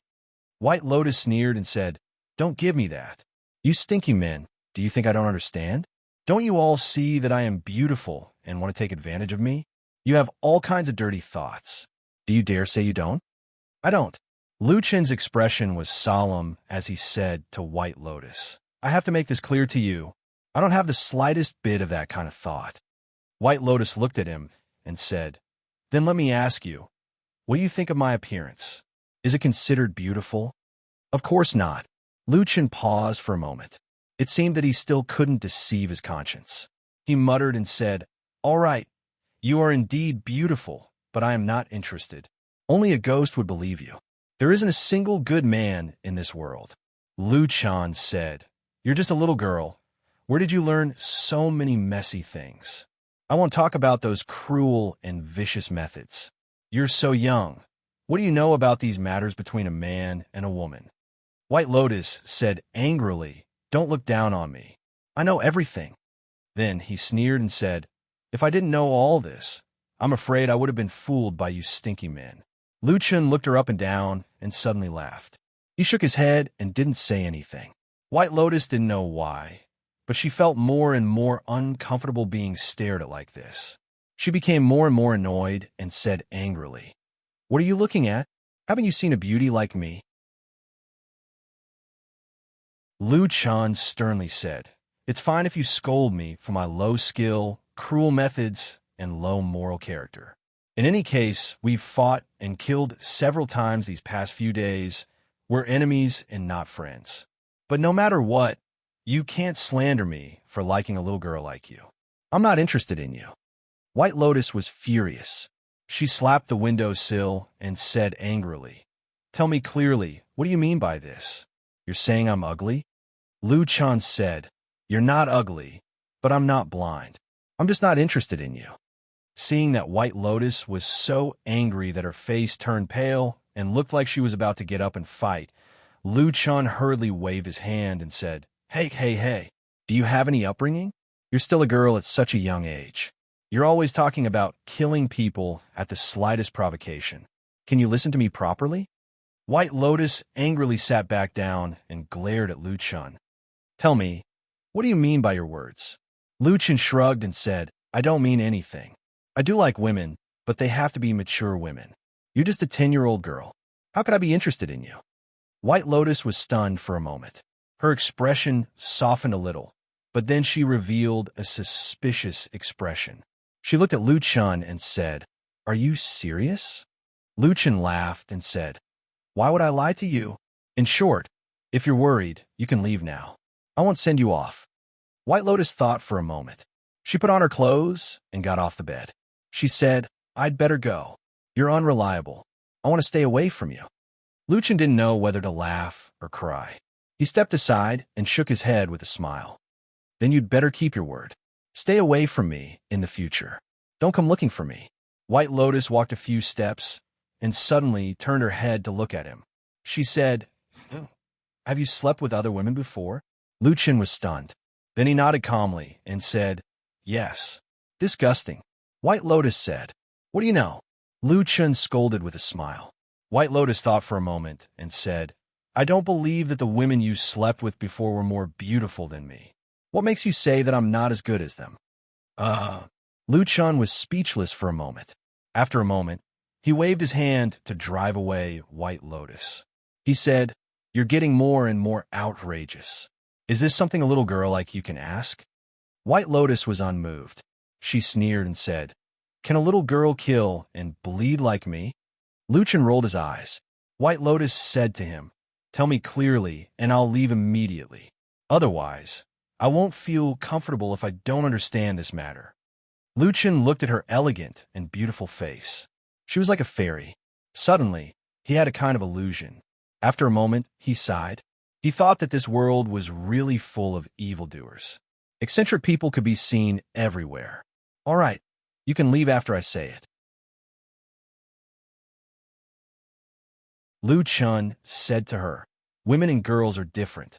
Besides a face, there are many parts of a woman's body that are equally charming. You're still young and don't have it yet. So, I like other women, but I'm not interested in you. You don't have to worry that I'll do something indecent to you. Can you understand what I'm saying now? White Lotus stared at him. Lu Chun looked calm and met her gaze. The two looked at each other for a moment. White Lotus suddenly blushed. She reached out and hugged her chest. She spat and said, Shameless, vulgar, shameless. After saying that, she turned around and ran away like a wisp of smoke. Only Lu Chun was left in a daze. He was stunned and speechless. After a long while, he said blankly, What did I do this time? She called me shameless, vulgar, and shameless again. There were only 5 days left until the night of the full moon. The Kunlun party could be said to be tight on the inside, but loose on the outside. The sect council was closely related to the majority of high-level cultivators. However, for the vast majority of the lowest-level disciples, it was like two different worlds. The head of the Heavenly Soldier Hall, Dukan Jinren, was in a good mood recently. The biggest reason was, of course, his beloved disciple, He had recently rushed to the Jindan realm and became a Jindan friar. In terms of age, he was not even 30 years old. Although he was a few years older than Masato Kahara's disciple, Su Qingjun, at his age, to be able to practice to the Jindan realm was still an astonishing achievement. His future achievements could absolutely be said to be limitless. At least, in the praises and comments of the elders, the evaluation of He was almost exactly the same as that of Su Qingjun. Yuanying was within reach, and there was hope for a true monarch. For the younger generation of cultivators, there's almost no higher evaluation than this sentence regarding their talent, innate aptitude, and potential. It was also because of this that Dukan Jinren was very proud. However, in this happy mood, there were still some flaws. For example, his most supported senior brother, Idle Month, was not having a good time recently. Another example was his newly advanced disciple, E. Although he had cultivated to the Jindan realm, he did not look ecstatic and looked solemn all day long. Dukan Jinren, of course, was well aware of the reason for this. And to be honest, these two things were caused by one thing, and that was the evil devil cult killing people. The first thing had just calmed down, and the result was that it happened again. These evildoers of the devil cult were simply rampant and lawless. It was hateful that they were as timid as mice and did not dare to come out to fight. They only dared to hide in the dark corners and plot against those almost powerless odd-job disciples. It was despicable. Dukan Jinren had always been the most staunch supporter of spiritual master idol month. He was very disgusted with the actions of the few spiritual masters of Bai Chao Tang. It was clearly the evil deeds of the evildoers of the devil cult, but Qian Deng, Ming Zhu, and the others were pointing the spearhead at their senior brother. However, although he thought so in his heart, when someone suggested to him that he should come out again to continue investigating the devil cult, Dukan Jinren still firmly refused. He really felt sorry for his disciple and did not want him to get involved in this mess again. These days, because the sect council was imminent, he was also very busy.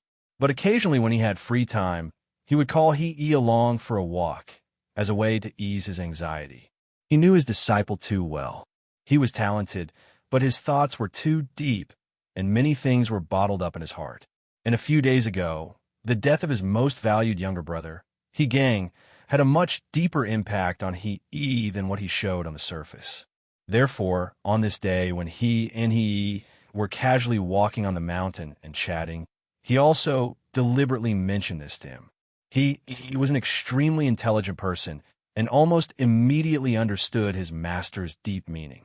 He immediately thanked his master. Dukan Jinren had a gratified smile on his face, but he still sighed in his heart. The more normal he behaved, the more it showed that the knot in his heart had not been untied and could only be left for the future. The two walked for a while, and when they were ready to return to the mountain, he said to Dukan Jinren, "Master, I don't want to go back for the time being, so I'll just walk around here. You are busy, so you should go back first." Dukan Jinren glanced at him and said, "All right, then you take care of yourself. Remember what I said to you just now." He smiled and said, "Master, rest assured, disciple understands." Dukan Jinren smiled and flew up into the air. He looked at his master's disappearing figure. The smile on his face slowly disappeared. Not long after, he heaved a long sigh, but his face revealed some melancholy as he turned around and walked away. Just that he had only walked a few steps when his footsteps suddenly froze, and his expression changed greatly. He suddenly discovered that beside him, a huge figure had suddenly appeared there. Like a ghost, even with his current cultivation, he did not sense it at all.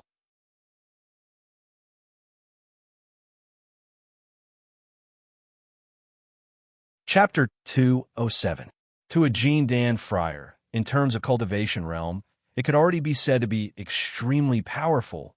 Looking at the entire cultivation world, countless cultivators, countless families, wherever he went, he could be considered as an elite. And with Jindan friar's sharp senses, perhaps if they really fought, he might not be a match for the more powerful Yuaning realm Jinren. But for a Yuaning Jinren to suddenly approach Jindan friar without anyone noticing, that was also extremely difficult.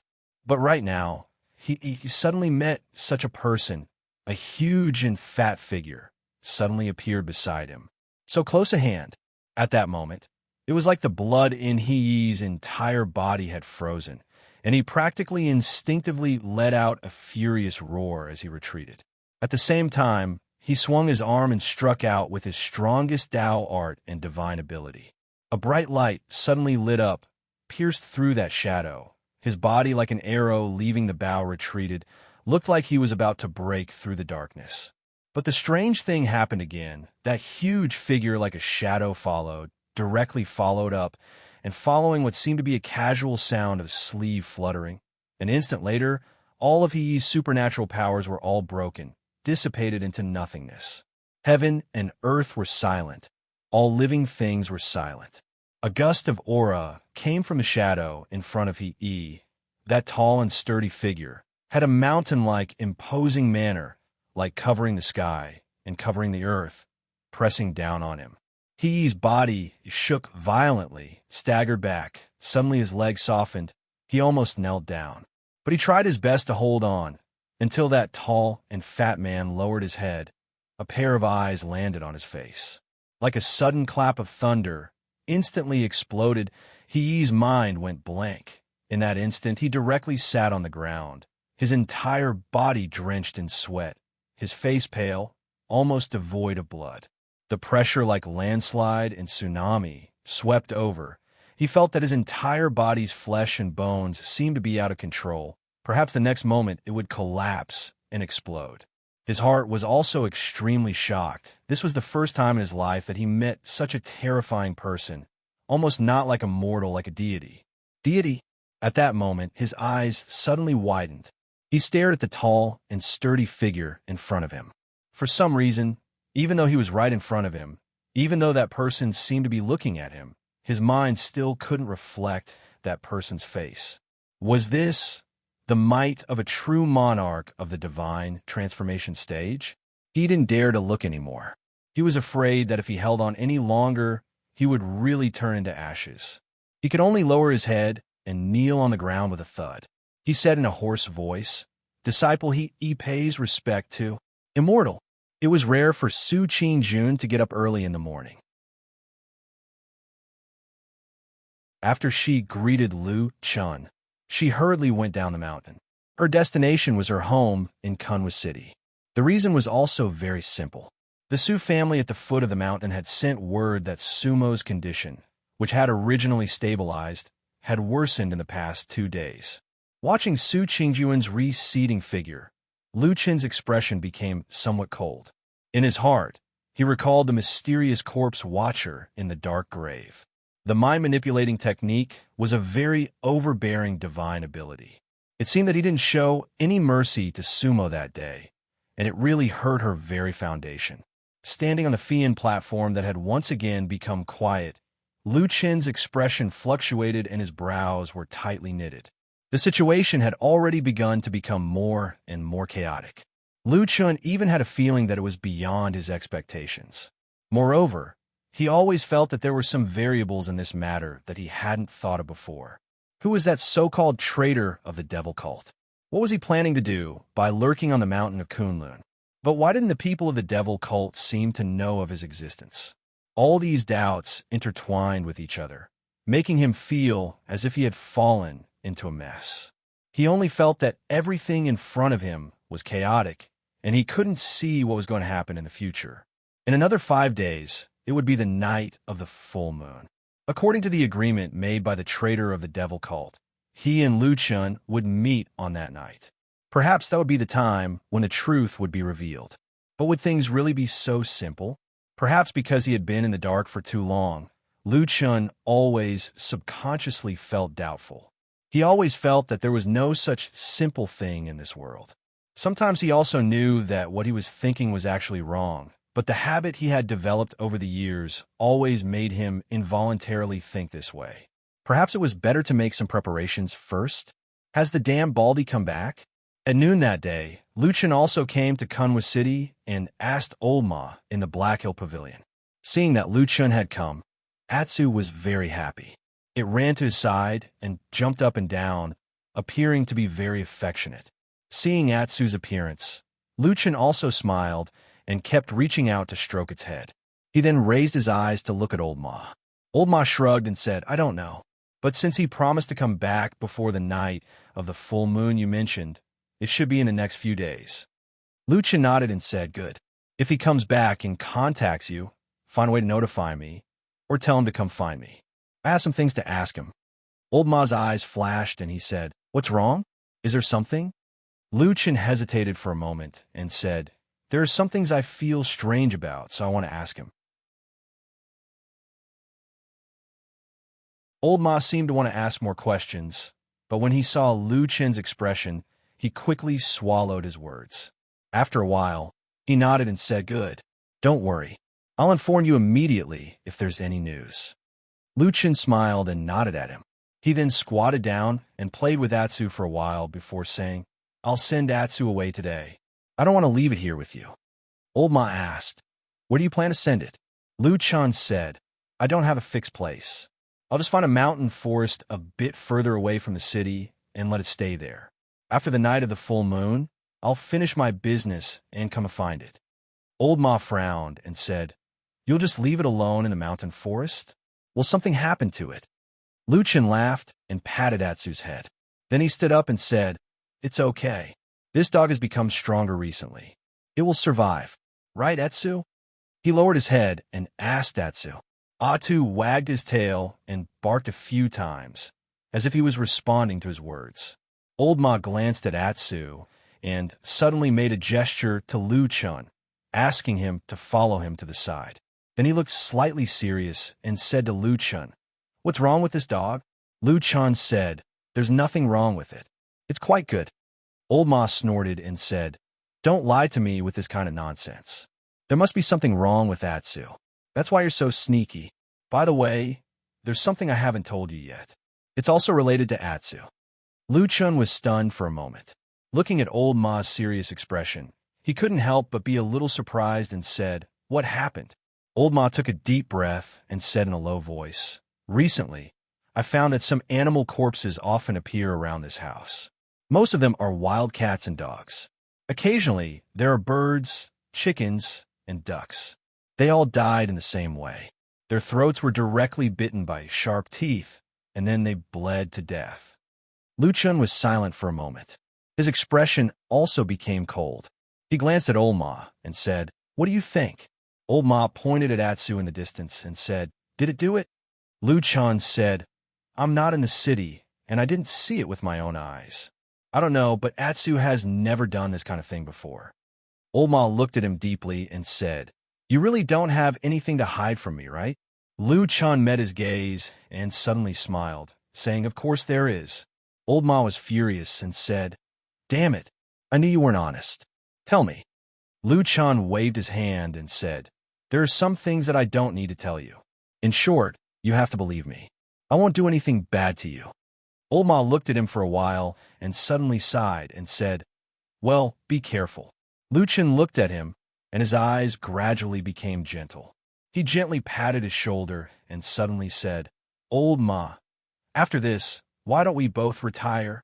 He smiled and said, these days are quite boring. Old Ma was silent for a moment and said, okay. Lu Chan took Black Dog out of Kunwa City. Along the way, he saw the Su family's mansion in the distance. He could see that although the mansion looked calm on the outside, everyone inside seemed to be in a hurry and had solemn expressions. He looked at it for a while and then turned around and left.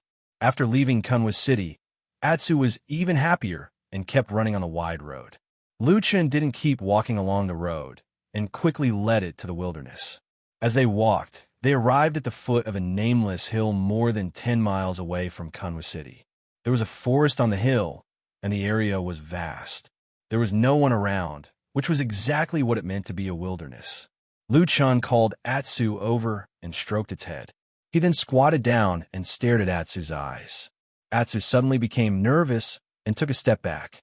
Lu Chan shook his head and said softly, you've already drunk the heart's blood, and your bloodline has been stimulated.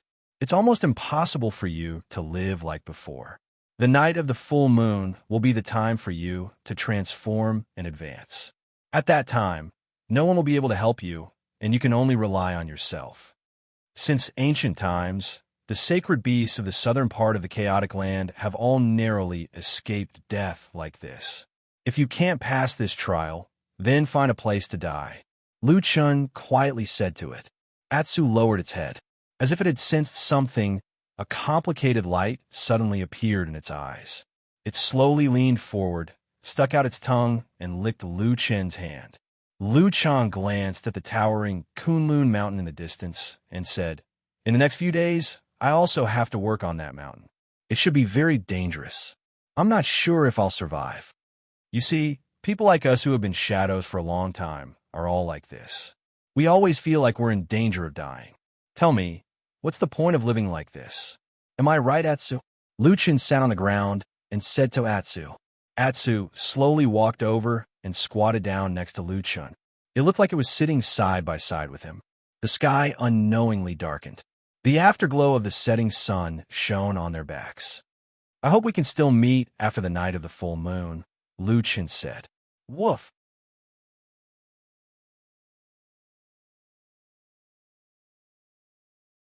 Chapter 208. Amidst the clouds in the sky, on the winter peak, Hakushin Jinkuin's 3 disciples, perfected idle month, Zhuxian, and White Lotus gathered in Zhuxian's cave abode. They stood side by side and looked at the ancient plate on the table in front of them. Compared to the 2 senior brothers who had been famous for a long time, White Lotus looked like a child at the moment. However, her temperament was cold and otherworldly, and she had a different kind of bearing. However, White Lotus did not seem to be in a good condition today. Her face was a little pale, and she looked a little haggard. Perfected Idle Month, and Zhuxian saw this. Perfected Idle Month looked at this little junior sister with a rare look of pity in his eyes. "Little junior sister, are you not feeling well?" White Lotus shook her head and said softly, "No, thank you for your concern, senior brother." Perfected Idle Month nodded and said, "All right, in that case, let's see Master." White Lotus agreed. Then, under the gazes of Master Xian Yu and Zhuxian, she walked up to the ancient plate on the table. She gently brushed her palm over it and used some unknown method.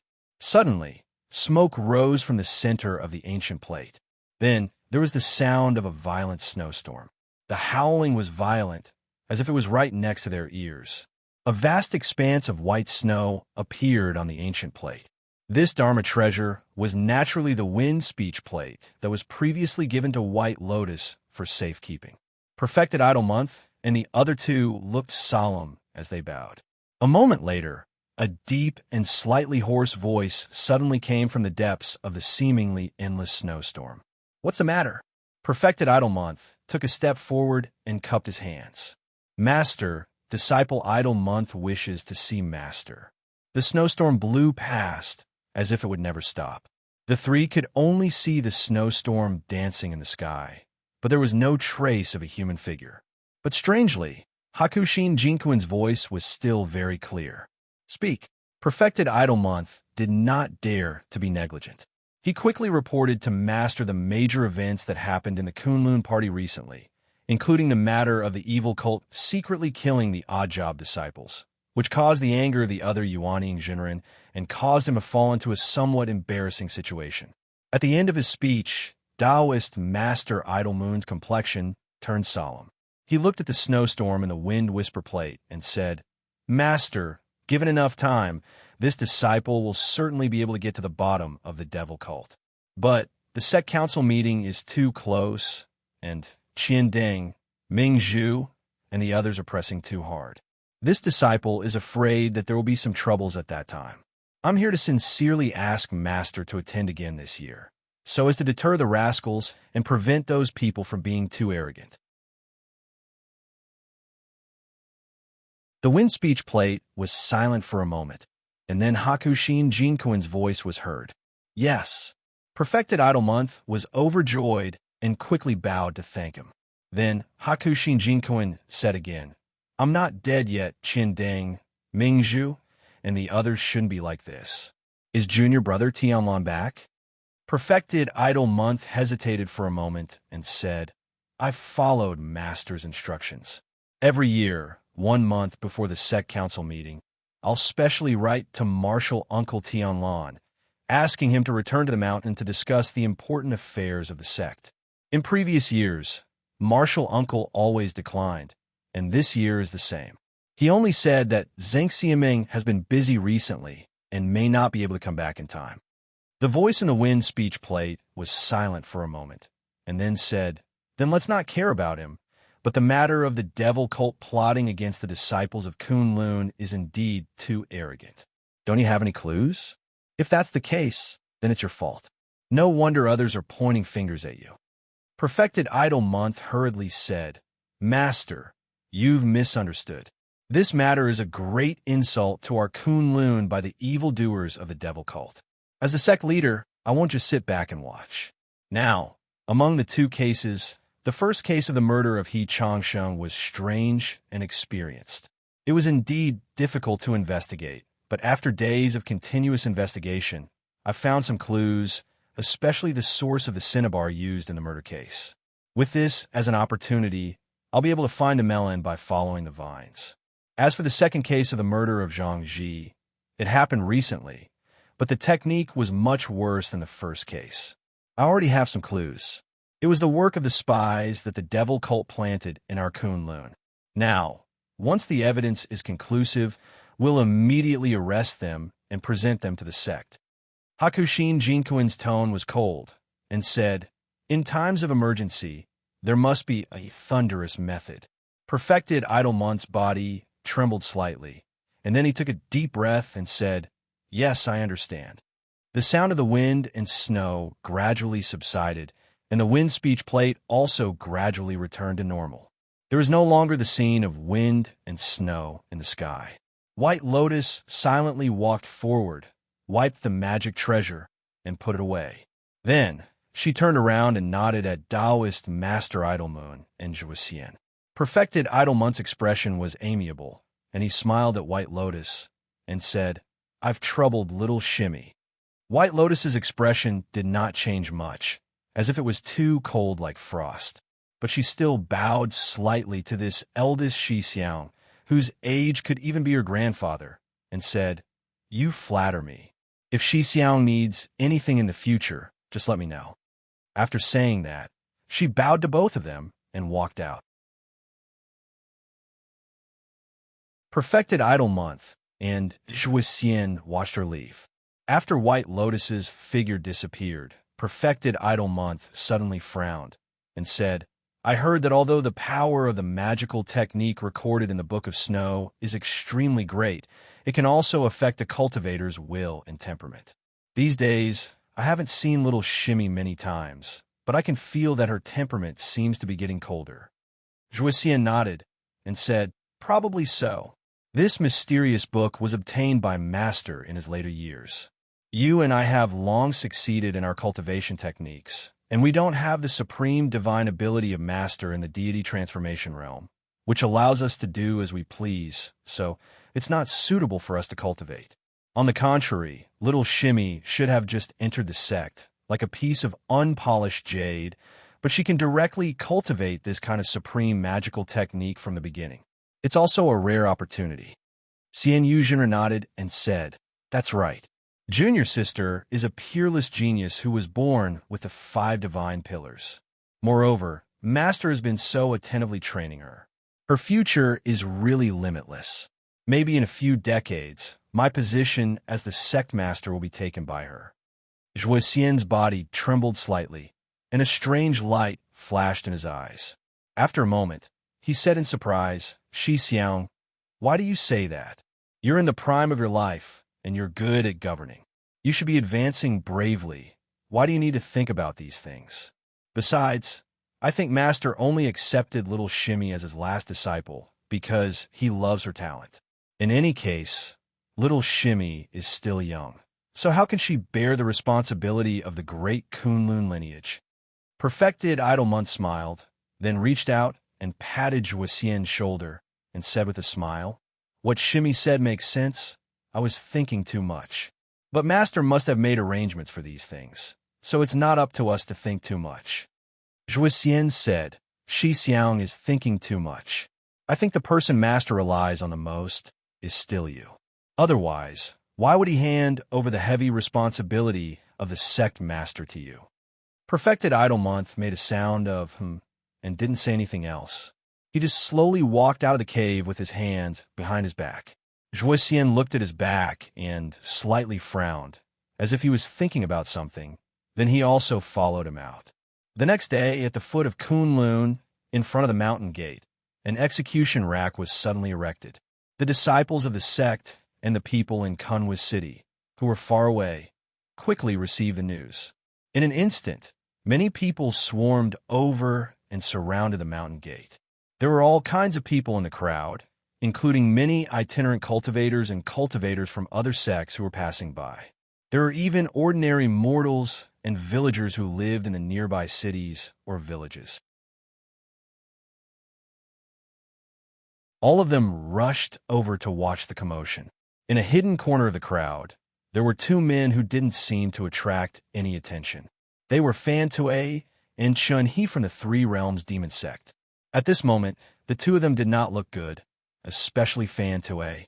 His face could be described as ghastly pale, and his fists were tightly clenched under his sleeves. His gaze was fixed on the person who was tied to the wooden rack. Chun He sighed softly and pulled Fan Tue with his hand without batting an eyelid. He used a little more strength in his hand. Fan Tue turned his head and looked at him. After a moment, he slowly nodded and said in a low voice, "I'm fine." Chun He was silent for a moment, then said, "We have also underestimated the Kunlun party." Thinking about it, for such a large and famous sect to be able to prosper after 5,000 years, they must have their own strengths. We should be more careful when dealing with them in the future. A hint of embarrassment flashed past Fan Tue's eyes. He didn't say anything and only clenched his teeth. At the other end of the crowd, Old Ma was also standing in the crowd. Strangely, Lu Chun, who was dressed in casual clothes, was also standing beside him. However, the two of them didn't show any signs of conversation. It was as if they were two strangers who didn't know each other. They didn't even look to the side. Their gazes were also looking at the execution rack at the foot of the mountain gate, looking at the person who was tied to it. Looking from afar, that person's limbs were tied up, and his head hung limply in front of his chest.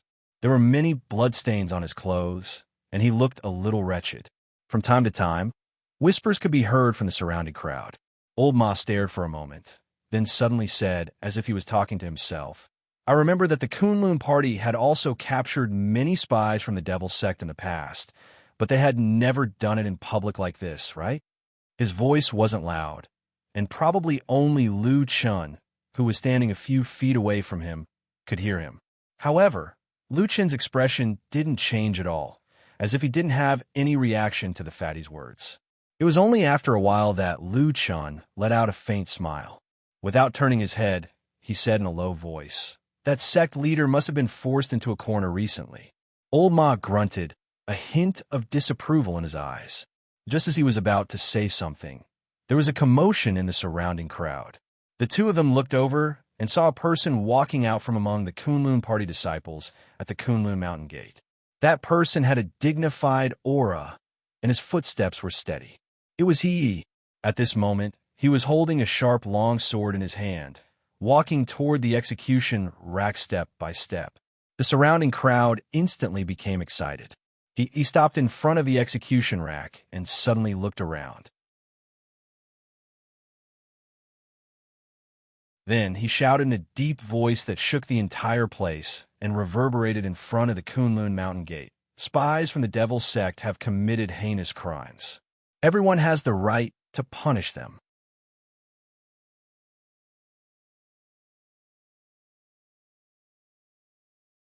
Chapter 209.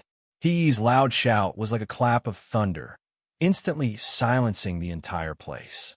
Countless gazes landed on the sharp long sword that was as bright as autumn water in his hand. In the crowd, Fan Tue and Chun He's expressions turned extremely ugly. On the other side of the crowd, Old Ma frowned and shook his head. While everyone's attention was attracted by He, Old Ma glanced to the side and was suddenly stunned. He saw a strange expression on Lu Chen's face. There seemed to be a sudden blankness on his face. His mouth was still tightly shut, and his eyes flickered with uncertainty. He stared blankly at the execution rack in the distance.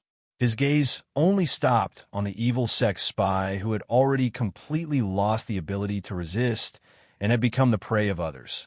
A wave of cheers suddenly erupted from the surrounding crowd. At first, it was those mortal villagers without any cultivation. Their feelings were the simplest and most direct. Their hatred towards the evil sect was the most straightforward. After he shouted, these mortals quickly started cursing. They cursed the person who was tied up to 18 generations of his ancestors. Some even threw a large pile of rocks, junk, and rubbish. Then it was the cultivators in the crowd. Those rogue cultivators with the lowest cultivation were a little agitated. There were also noises. The rest of the people would be quiet for a while, but most of them were watching coldly from the sidelines. They definitely did not have any intention to disturb. Those clamorous and crazy cursing voices reverberated nearby. Lu Qin stood in the crowd. His expression gradually turned indifferent. He then stared deeply at the person who was about to die. Old Ma seemed to have thought of something.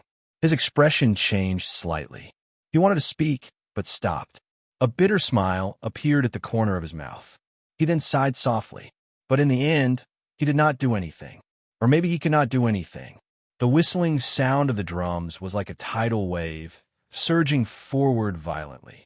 It could be seen that the evil cult's malicious reputation had already penetrated deep into the hearts of the people of the world, coming wave after wave from all directions to the scene. He stood under the execution rack. A strange feeling welled up in his heart at this moment. Towards the evildoer of the evil cult behind him, he of course did not have any sympathy. In reality, his hatred with the evil cult was as deep as the sea, and because he had been investigating this matter for the past few days, he was arranged to come here today to personally kill the evil person. But no matter what, the evil cult spy who was tied to the execution rack did not have any power to fight back. After being caught yesterday, the Kunlun party did not treat him politely. After forcing him to say everything that he should know, what awaited him was today's ending. Perhaps in the past, the Kunlun party would have been merciful enough to lock up such people. But this time, the order passed down from above was unusually decisive and fierce. Nobody questioned this order. Even that Yuaning Jinren, who often disagreed with Reverend Idlemonth these few days, did not dare to question it. The time is right. The evil cult evildoer has forced our Kunlun too far. Kunlun will definitely not be lenient. He coldly laughed, but in his heart, he did not feel too pleased with himself. With his knowledge and current skills, he did not feel that standing here today would be a particularly glorious thing. But the ones who arranged for him to come here were the sect leader Jinren and his teacher. He had to come. They probably felt that this was for their own good. They could vent their resentment, or maybe they could increase their reputation in front of the crowd. He's expression was cold and indifferent, yet he laughed with ridicule in his heart. For some unknown reason, another extremely tall figure had suddenly appeared in his mind at this moment, and it was like an insurmountable mountain, like the lofty Kunlun Mountains. He closed his eyes to compose himself, then indifferently extended his sharp sword and placed it across the neck of the evil cult spy. In an instant, the surrounding crowd was in an uproar. Everyone widened their eyes and looked at the point where the sharp sword connected with the flesh, anticipating the moment when blood splattered. Blood seemed to always be able to stimulate the hearts of people. It had never been the same since ancient times. In the corner of the crowd, Chun-Hee's eyes were slightly closed, his lips moving slightly, as though he was softly reciting some scripture. Fan Te, on the other hand, had a cold gaze and stared at He's face like a sharp sword. Further away, Old Ma looked at Lu Qin with a hint of worry in his eyes. Lu Qin's breathing was a little hurried, the corners of his eyes twitching slightly. Everything seemed to be waiting for that moment. In front of the mountain gate of Kunlun, all sounds suddenly disappeared. It was silent. Everyone held their breath and stared, waiting for the arrival of death. The long sword suddenly shone brightly. It was bright and dazzling, like a brilliant ray of sunset in autumn. It was also like a willow leaf that floated past in spring. It was beautiful but brief, flashing across the sky. That person's head was lifted up by the long sword and was seen by the world. That face was young and handsome. There were traces of blood, and he looked a little haggard. His eyebrows, his eyes, his mouth, and his ears were no different from those of an ordinary person. He seemed to have been unconscious all this while. However, perhaps the coldness of the long sword had woken him up, or perhaps the roaring curses had woken him up. The young man suddenly opened his eyes. The first thing that was reflected in his eyes was the dazzling radiance of the sword. The image of the sharp sword filled his eyes, and the entire world turned cold. In that instant, he seemed to have suddenly seen everything around him clearly. The sharp sword, the execution rack, and the countless onlookers. In that instant, his entire body seemed to tremble, and there was an unconcealable fear in him. However, when the radiance of the sword swept across the sky and landed on him, the young man suddenly quietened down. He laughed out loud. He tried his best to raise his head and look at the clear and bright sky. The sky was blue, and it was like a gentle gaze. At the same time, it was like a boundless ocean. The waves were about to drown him and merge his body into the clear sky. The young man's face suddenly lit up. It was as if he had seen a magnificent scenery. The crowd was in an uproar, and they were all shocked. Chun-Hee and Fan Tui's bodies trembled at the same time. There was shock on their faces, and a glint of tears flashed past Fan Tui's eyes. In the distance, Lu Chun suddenly took a step forward. His expression was a little twisted. However, at that moment, a hand suddenly reached out from the side and grabbed him. That hand was plump and warm, and it was as strong as iron. Lu Chun immediately quieted down and lowered his head. The descent of a true god, the unification of the three realms, the young man suddenly shouted at the top of his lungs. His voice was as shrill as a cicada in autumn, and it shook people's hearts. However, after a moment, all the sound stopped. It stopped at the bright radiance of the sword. He calmly swung his sword, chopping off the young man's head. The decapitated head landed on the ground and rolled forward for a while. Following that, fresh blood spurted out and splattered all over the place. It was so red that it was glaring and suffocating. There was a look of disgust in Hee's eyes. He retreated and avoided the spurt of fresh blood. Then, he slowly turned around, faced the crowd, and raised his sword. Drops of blood dripped down from the blade of the sword. It dyed the ground and the eyes of the people in the surroundings red. A wave of cheers erupted from the crowd. Laughter and shocked cries mixed together. Coupled with the countless faces with different expressions, it was like a painting of the world. When one looked at the scene of fresh blood with a tinge of bloodiness, it was like a painting of 100 ghosts at night. The gazes of many people landed on Hee. With awe and envy, he took 2 steps forward and said in a clear voice, "This bastard is a spy of the devil cult. He secretly sneaked into our Kunlun school. He has been scheming and has committed many evil deeds. Just a few days ago, he became even more ferocious and plotted to kill Zhang Ji, a disciple of our Kunlun school. The brutality of his methods is truly outrageous." At this point, Hee's voice became much lower. He looked around at the countless people around him and said, "When I saw Junior Marshal Brother Zhang's corpse that day, I only had 4 words, too horrible to look at. The evildoer of the devil cult has committed all kinds of evil deeds. Although the heaven and earth have the virtue of cherishing life, our Kunwa disciples will never die in vain. Our Kunlun party will never allow such evildoers to do whatever they want in our school. Today's punishment is our Kunlun party enforcing justice on behalf of the heaven." This last sentence was said with a sonorous tone and imposing manner. For a moment, everyone turned to look at Hee, who casually tossed his sharp sword into the air. He then turned around and strode away, heading straight for Kunlun Mountain. Behind him, there was a sudden sound of wind. The sound was sharp, and the sound of the air being torn apart instantly became urgent. The long sword descended from the sky like a sharp blade of the heavens. It was unstoppable and went straight into the torture rack. With a poof, it pierced into the chest of the corpse and came out. The crowd was silent for a moment. Suddenly, a deafening cheer erupted. Countless people were cheering for him, especially the mortals who had no cultivation. They were extremely excited and shouted with all their might. Fan Tui, who was in the crowd, was so angry that his entire body was trembling.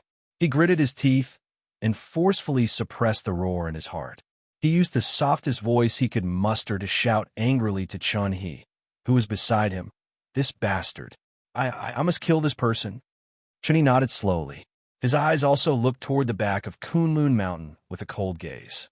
That day, the Kunlun party publicly executed a traitor of the evil sect.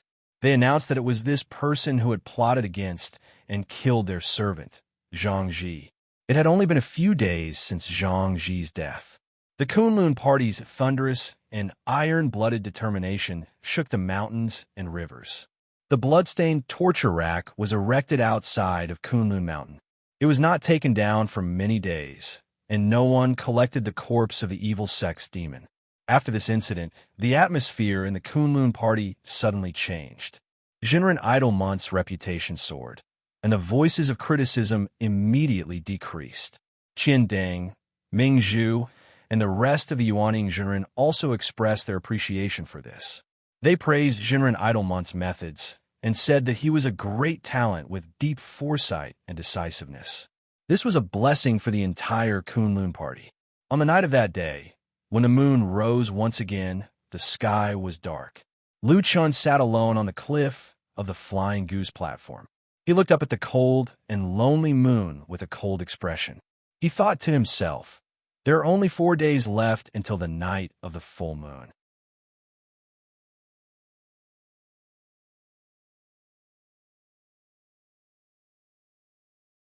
Chapter 210.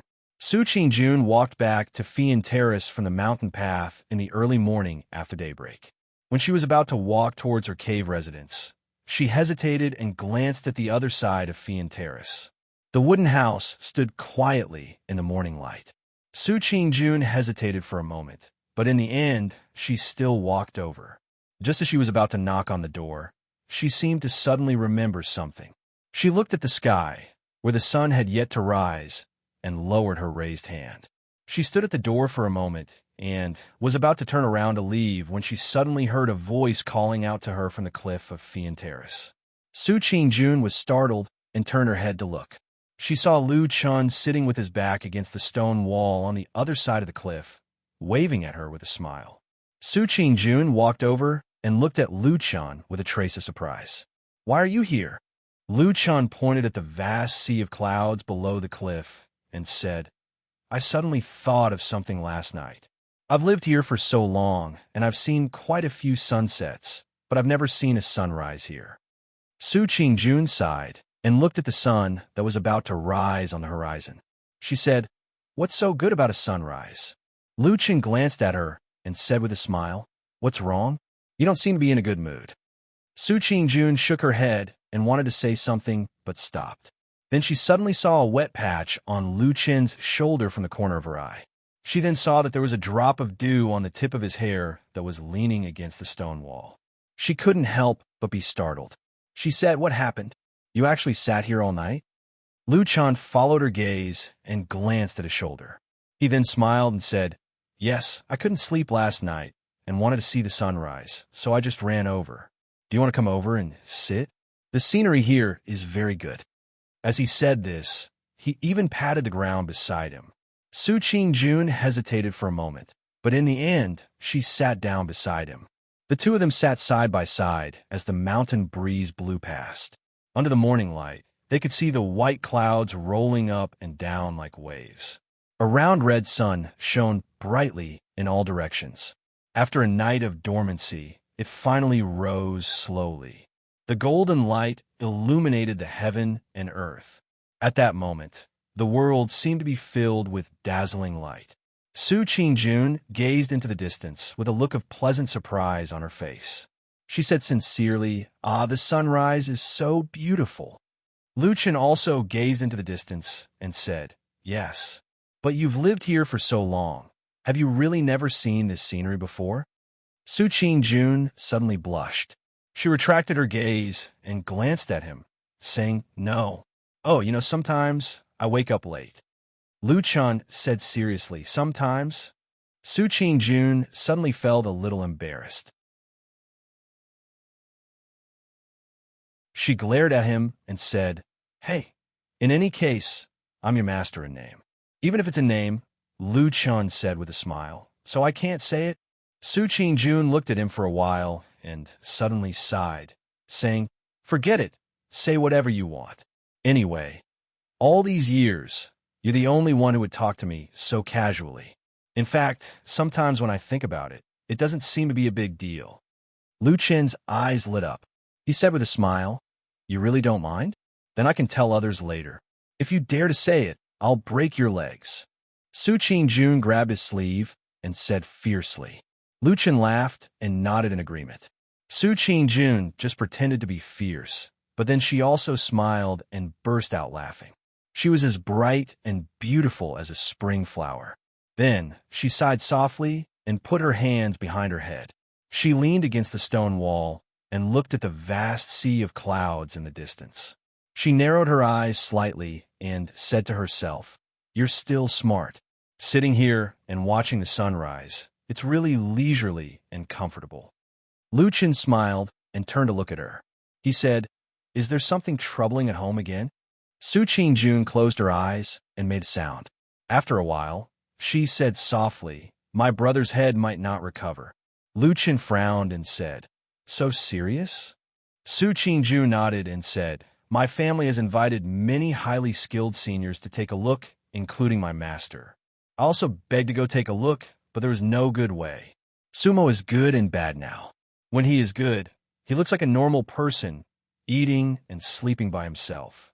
But when he is bad, he is completely like a fool." Lu Chan was silent for a moment and said in a low voice, "It sounds like his brain is hurt." Su Qingjun said, "Yes. That's why the seniors who came to take a look were also at a loss. They could only try to give him all the miraculous pills and medicines they could find, but it was of no use. Because of this, my father has lost a lot of weight. My mother is so anxious that her hair has turned white. She cries all day." Lu Chan did not know what to say for a moment. He did not have the slightest good impression of Sumo, whose brain was injured by the mind-manipulating art. But he always felt that the Su Qingjun in front of him was somewhat different. Looking at her somewhat depressed appearance, Lu Chen also felt a little uncomfortable in his heart. After a moment, Su Qingjun suddenly sneered and said, "Yesterday at the mountain gate, you should know about it, right?" Lu Chan slightly looked up at her, nodded and said, "I went over to take a look." Su Qingjun said, "That he shi xiang, is he very awe-inspiring?" Lu Chan said, "Very awe-inspiring." Su Qingjun indifferently said, "Now with a shake of his body, he only went to kill a powerless evil sect spy and suddenly became the hero that sect leader Reverend and Dukan Jinren strongly promoted. This kind of person, even if our Su family wants to take revenge, we won't dare to." Lu Chan was silent for a moment and said, "Yes, you better bear with it." Su Qingjun stared blankly at that rising red sun. After a long while, she said, "Sometimes I really feel that it's quite boring." Lu Chan said, "What about those people who were harmed by your brother? Do they also feel that it's boring?" Su Qingjun was surprised. Her brows immediately frowned and turned to look at Lu Chan, her eyes somewhat gloomy. Lu Chen smiled and calmly said, "I'm sorry, I just don't know how to chat. Sometimes my words are just unpleasant to hear." Su Qingjun looked deeply at him and suddenly said, "I thought that at this time you will at least comfort me a few words, at least accompany me to talk, to make me happier." "Why?" Lu Chan looked at her beautiful face and said, "Is it because you think that because you are in natural beauty, a man should coax you? Or because you think that because you have done me a great kindness, I should wholeheartedly flatter you? Or have you forgotten that I was also harmed by that brother of yours?" Su Qingjun stared at him and slowly said, "You still hate him? Should I not hate him?" Lu Chan said, "Those torture tools hidden in the courtyard. I think you should know in your heart that I will not be the first person to experience those painful feelings." Su Qingjun slightly lowered her eyes, at that moment avoiding his gaze, and softly said, "I thought that if I treat you a bit better, you will slightly forget that hatred." "You are wrong," Lu Chan said calmly. Su Qingjun fell silent. After a while, she stood up and turned to walk down, but after 2 steps, she suddenly stopped and did not turn around. He only heard her say, "You have never spoken to me like this in the past. When I just arrived here, you asked me what was on my mind. In fact, I should be the one asking you, right?" Su Qingjun slowly turned around. There was a soft light in her bright eyes, looking at Lu Chun, and said, "What happened during the days I was not on the mountain, Lu Chun?" "Nothing," Lu Chun said. "It's just that I don't want to flatter you anymore. I feel that I've been very disgusting in thinking about you all day to make you happy." Su Qingjuan's face looked a bit pale, and she whispered, "Why?" "No reason. In fact, the two of us do not have to be so hypocritical. Do we really pretend that we can always be friends? Are we not?" "Nope." Lu Chen's face seemed to become calmer and calmer, calmer to the point that it was close to indifference. Even his gaze was cold. The coldness in his eyes seeped into his bones. "I follow you, of course, because of your beautiful appearance, and also because of your profound skills. I can rely on you. In the future, I can rely on your name to get by and swindle food and drink. As for you, you probably feel a little guilty taking care of me, and also because I can make you happy, right?" Su Qingjun looked a bit sad, lightly shook her head, and said, "It's not like that." Lu Chen became a bit impatient, waved his hand at her, and said, "Anyway, that's what I think. Do you know how much I have suffered in the hands of that brother of yours? But every day when you come back, you only talk about his name. Hearing it makes my heart feel annoyed. I think, in the end, we are still two different people. Most likely we can't be friends. You are the #1 genius of the Kunlun party, Jean Dan Fryer. How can you really look up to a good-for-nothing odd-job disciple like me?" Su Qingjun suddenly raised her head and said, "I did not. After a long time, can you guarantee that you definitely won't?" Su Qingjun was suddenly at a loss for words. Lu Chun stood up, took one last look at that red sun at the end of the sea of clouds, sighed, and then walked towards the wooden house at the bottom of the cliff. When he passed by Su Qingjun, he paused for a moment and said, "I don't want to stay here anymore.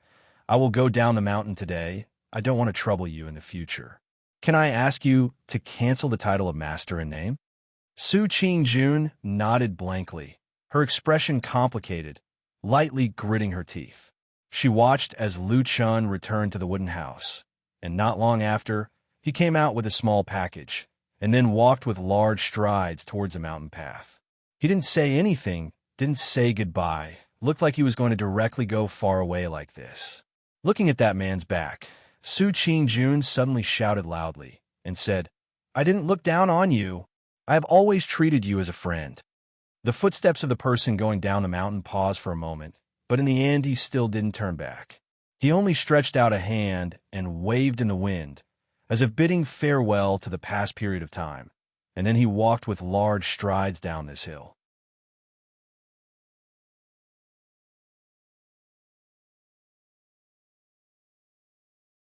Chapter 211. The path down the mountain was not easy to walk on. Zigzagging, zigzagging, it was as if he was always walking on a steep slope with no flat ground. There was no one on the nearby mountain path, and the flying goose platform was usually quiet. Lu Chen walked alone for a long time. After leaving the flying goose platform, he walked around casually, as if he did not have a clear and definite direction to go. He was like a cold and lonely shadow, walking in the mountains until a deep voice suddenly rang in his ear and said gently, "Where are you going?" Lu Chen stopped and said, "I'm waiting for you." The person seemed to smile. Then he heard the sound of the wind and the rustling of the trees on both sides of the mountain path. The light from the sky seemed to be twisted for a moment, refracting a strange rainbow in front of him. A huge and burly figure appeared behind Lu Chen. In the next moment, the two of them had already left the mountain path and arrived at a quiet neighboring forest. Lu Chen stood in the forest and looked around. He mumbled something, but no one knew what he was saying. Then he looked up at the opposite side and said, "Damn Baldy, do you have wine?" Whoosh! A wine gourd was thrown over in midair. Lu Chen caught it, pulled out the cork, and gulped it down. Then he wiped his mouth and lamented, "What kind of lousy wine is this? You're a divine transformation stage, true lord after all. Can't you get some immortal wine that can extend your life by 10 years? Get lost." True Lord Tianlan, who looked taller than Lu Chen even though he was sitting in the forest, spat at him. Then, with a wave of his hand, the wine gourd flew back and landed in his hand. True Lord Tianlan touched the wine gourd and seemed to cherish it. He said, "There's no such thing in the world. Besides, you're the only one in the world who can drink my wine. Be content." Luchin did not look proud or honored at all. He snorted and found a place in front of perfected Lord Tianlan to sit down. Perfected Lord Tianlan glanced at him, and the corners of his lips curled up into a strange smile. "You suddenly fell out with Su Qingjun and went down the mountain. Isn't that a little strange?" Lu Chun said lightly. "I don't like the entire Su family, okay?" Perfected Lord Tianlan replied, "Sure, of course. Let's not talk about how angry you are right now. In the future, when I'm done with all those trivial matters, I'll definitely help you torture the Su family and help you vent your anger, okay?" Lu Chen shook his head and said, "I will take revenge myself. You don't have to worry about my business." Perfected Lord Tianlan sighed. "Nonsense. Are you afraid that I'll go to Soaring Goose platform?" Lu Chan fell silent for a moment before replying. "You're going to look for me sooner or later anyway. Once I'm involved in a bunch of trivial matters, I won't be able to get out of it. There's no need for me to harm others." Perfected Lord Tianlan could not help but laugh. "Seems like you don't trust me. Also, this is the first time I've seen you feeling compassion for someone. Why? You've fallen for that lady?" Lu Chun shook his head. "It's not that. Initially, I want to go to Soaring Goose platform to find a traitor. However, that person doesn't look like one, and she's passable, so I let it go. In any case, the truth will be revealed in 3 days." Perfected Lord Tianlan stared at him, and his expression gradually turned solemn. "Are you so sure?" Lu Chen replied. "That pattern is the highest level of the demonic cult in the 3 realms. It can't be faked unless it's someone like me who has been in the demonic cult for many years." Perfected Lord Tianlan didn't question him any further. He nodded and said, "All right." Then he smiled and said, "I didn't sneak back all the way here in vain." Lu Chun raised his head and looked at him. "Sneak?" Perfected Lord Tianlan chuckled. "That's right. Right now, not many people in the Kunlun party know that I'm back. Don't go out and spread it." Lu Chen replied, "Even if I say it, someone has to believe me. Even if I run to the mountain gate and shout that the damn fatty is back, not only will they not believe me, they might even beat me up." Perfected Lord Tianlan laughed out loud. "See, this is the benefit of having many disciples and grand disciples." Lu Chen scoffed. "What disciples and grand disciples do you have? You don't even have a single disciple, right?" Perfected Lord Tianlan smiled. "Isn't it just you?" Lu Chan turned his head away and did not look at him. He asked, "If the traitor is indeed lured out to meet me on the night of the full moon, what should I do then?" Perfected Lord Tianlan replied without hesitation, "Capture him, of course." Lu Chen asked, "Who's going to do it?" Perfected Lord Tianlan smiled. "Isn't that why I rushed back? Don't worry, I'll hide near you. Once the traitor appears, I'll naturally take him down." Lu Chen stared at him for a while. "That's it, unless he doesn't come." Perfected Lord Tianlan shrugged. Leaves fell from the forest and landed between Perfected Lord Tianlan and Lu Chun. Lu Chun looked at the half-withered leaves. After a while, he suddenly said, "I have something to ask you." "Yes, old Ma has mentioned this to me before. Go ahead and ask." Lu Chen looked up at Perfected Lord Tianlan's eyes. "Why are the people of the fiend cult like us? They don't seem to know about the traitor that's hidden the deepest in Kunlun Mountain." "I don't know." Lu Chen's expression darkened. "What do you mean by that?" Perfected Lord Tianlan said, "I really don't know. I'm not a shadow that stays in the fiend cult all day long like you. I'm indeed not too clear about the internal affairs of the fiend cult over the years. I understand what you mean. However, don't forget that I'm a soul formation perfected lord, not a fraud. There are many things that I'm not omniscient about." Lu Chen looked at him quietly and said, "I think it's a little strange." Perfected Lord Tianlan's eyes fell on his face for a moment. Then he smiled and said, "So, you secretly tracked down the second spy of the fiend cult and then revealed the identity of that person to Idle Month through Old Ma?" Lu Chan said lightly, That guy is an idiot. He doesn't care about hiding at all. Not to mention me, even an experienced person in Fuyunji can find him directly. Perfected Lord Tianlong grinned and said, "So that person is dead." Lu Chen looked down. After a moment of silence, he nodded and said, "Good. All the people of the fiend cult should be killed." He looked sincere and said to Tianlong, "You did really well this time," Perfected Lord Tianlong said. "I didn't misjudge you. You're the only one in the world who can find such a well-hidden spy of the fiend cult." Lu Chen said, "But I haven't caught him yet." Perfected Lord Tianlong paused and said with a smile, "It'll be soon. It'll only take a few days." "Oh." Lu Chen thought for a while and suddenly asked him, "But I killed a servant disciple of the Kunlun party this time. Don't you blame me for killing good people?" Perfected Lord Tianlong said, "Do you think that he Changsheng is a good person?" Lu Chen wanted to say something, but stopped. After thinking for a while, he shook his head and said, "I'm not sure." Perfected Lord Tianlong smiled and said, "I don't blame you because I trust you." He said with some emotion, "Back then, when you sneaked into the Devil Cult alone, it was a real dragon's pool and tiger's den. Under those circumstances, I could trust you for many years. Today, on this Mount Kunlun, why wouldn't I trust you?" Lu Chen nodded. After a while, he said, "Okay. On the night of the full moon, I'll wait for you in the dense forest at the foot of the mountain." Lu Chen said. Perfected Lord Tianlong nodded and said, "Don't worry about me. Just go there by yourself. I'll hide in the dark and show up to catch the spy when necessary." Lu Chen frowned and said, "Don't tell the other people of the Kunlun party? For example, Immortal Idol Month, the head of the sect?" Perfected Lord Tianlong shook his head and said, "Not for now, in case there are too many people talking, right?" Lu Chen nodded slowly. After pondering for a moment, he said, "What if we find out that the spy is an important figure in the Kunlun party?" Perfected Lord Tianlong said, "Isn't that even better? It means that we've caught a big fish and we're not afraid of anyone." Lu Chen said, "Even if it's perfected Yuanying?" Perfected Lord Tianlong smiled and said, "What perfected Yuanying can compare to me? Don't worry, I'll catch one for you when the time comes." "What about someone more powerful?" Lu Chen asked. Perfected Lord Tianlong frowned and said, "What do you mean?" Lu Chen said, "Can you catch someone more powerful than perfected Yuanying?"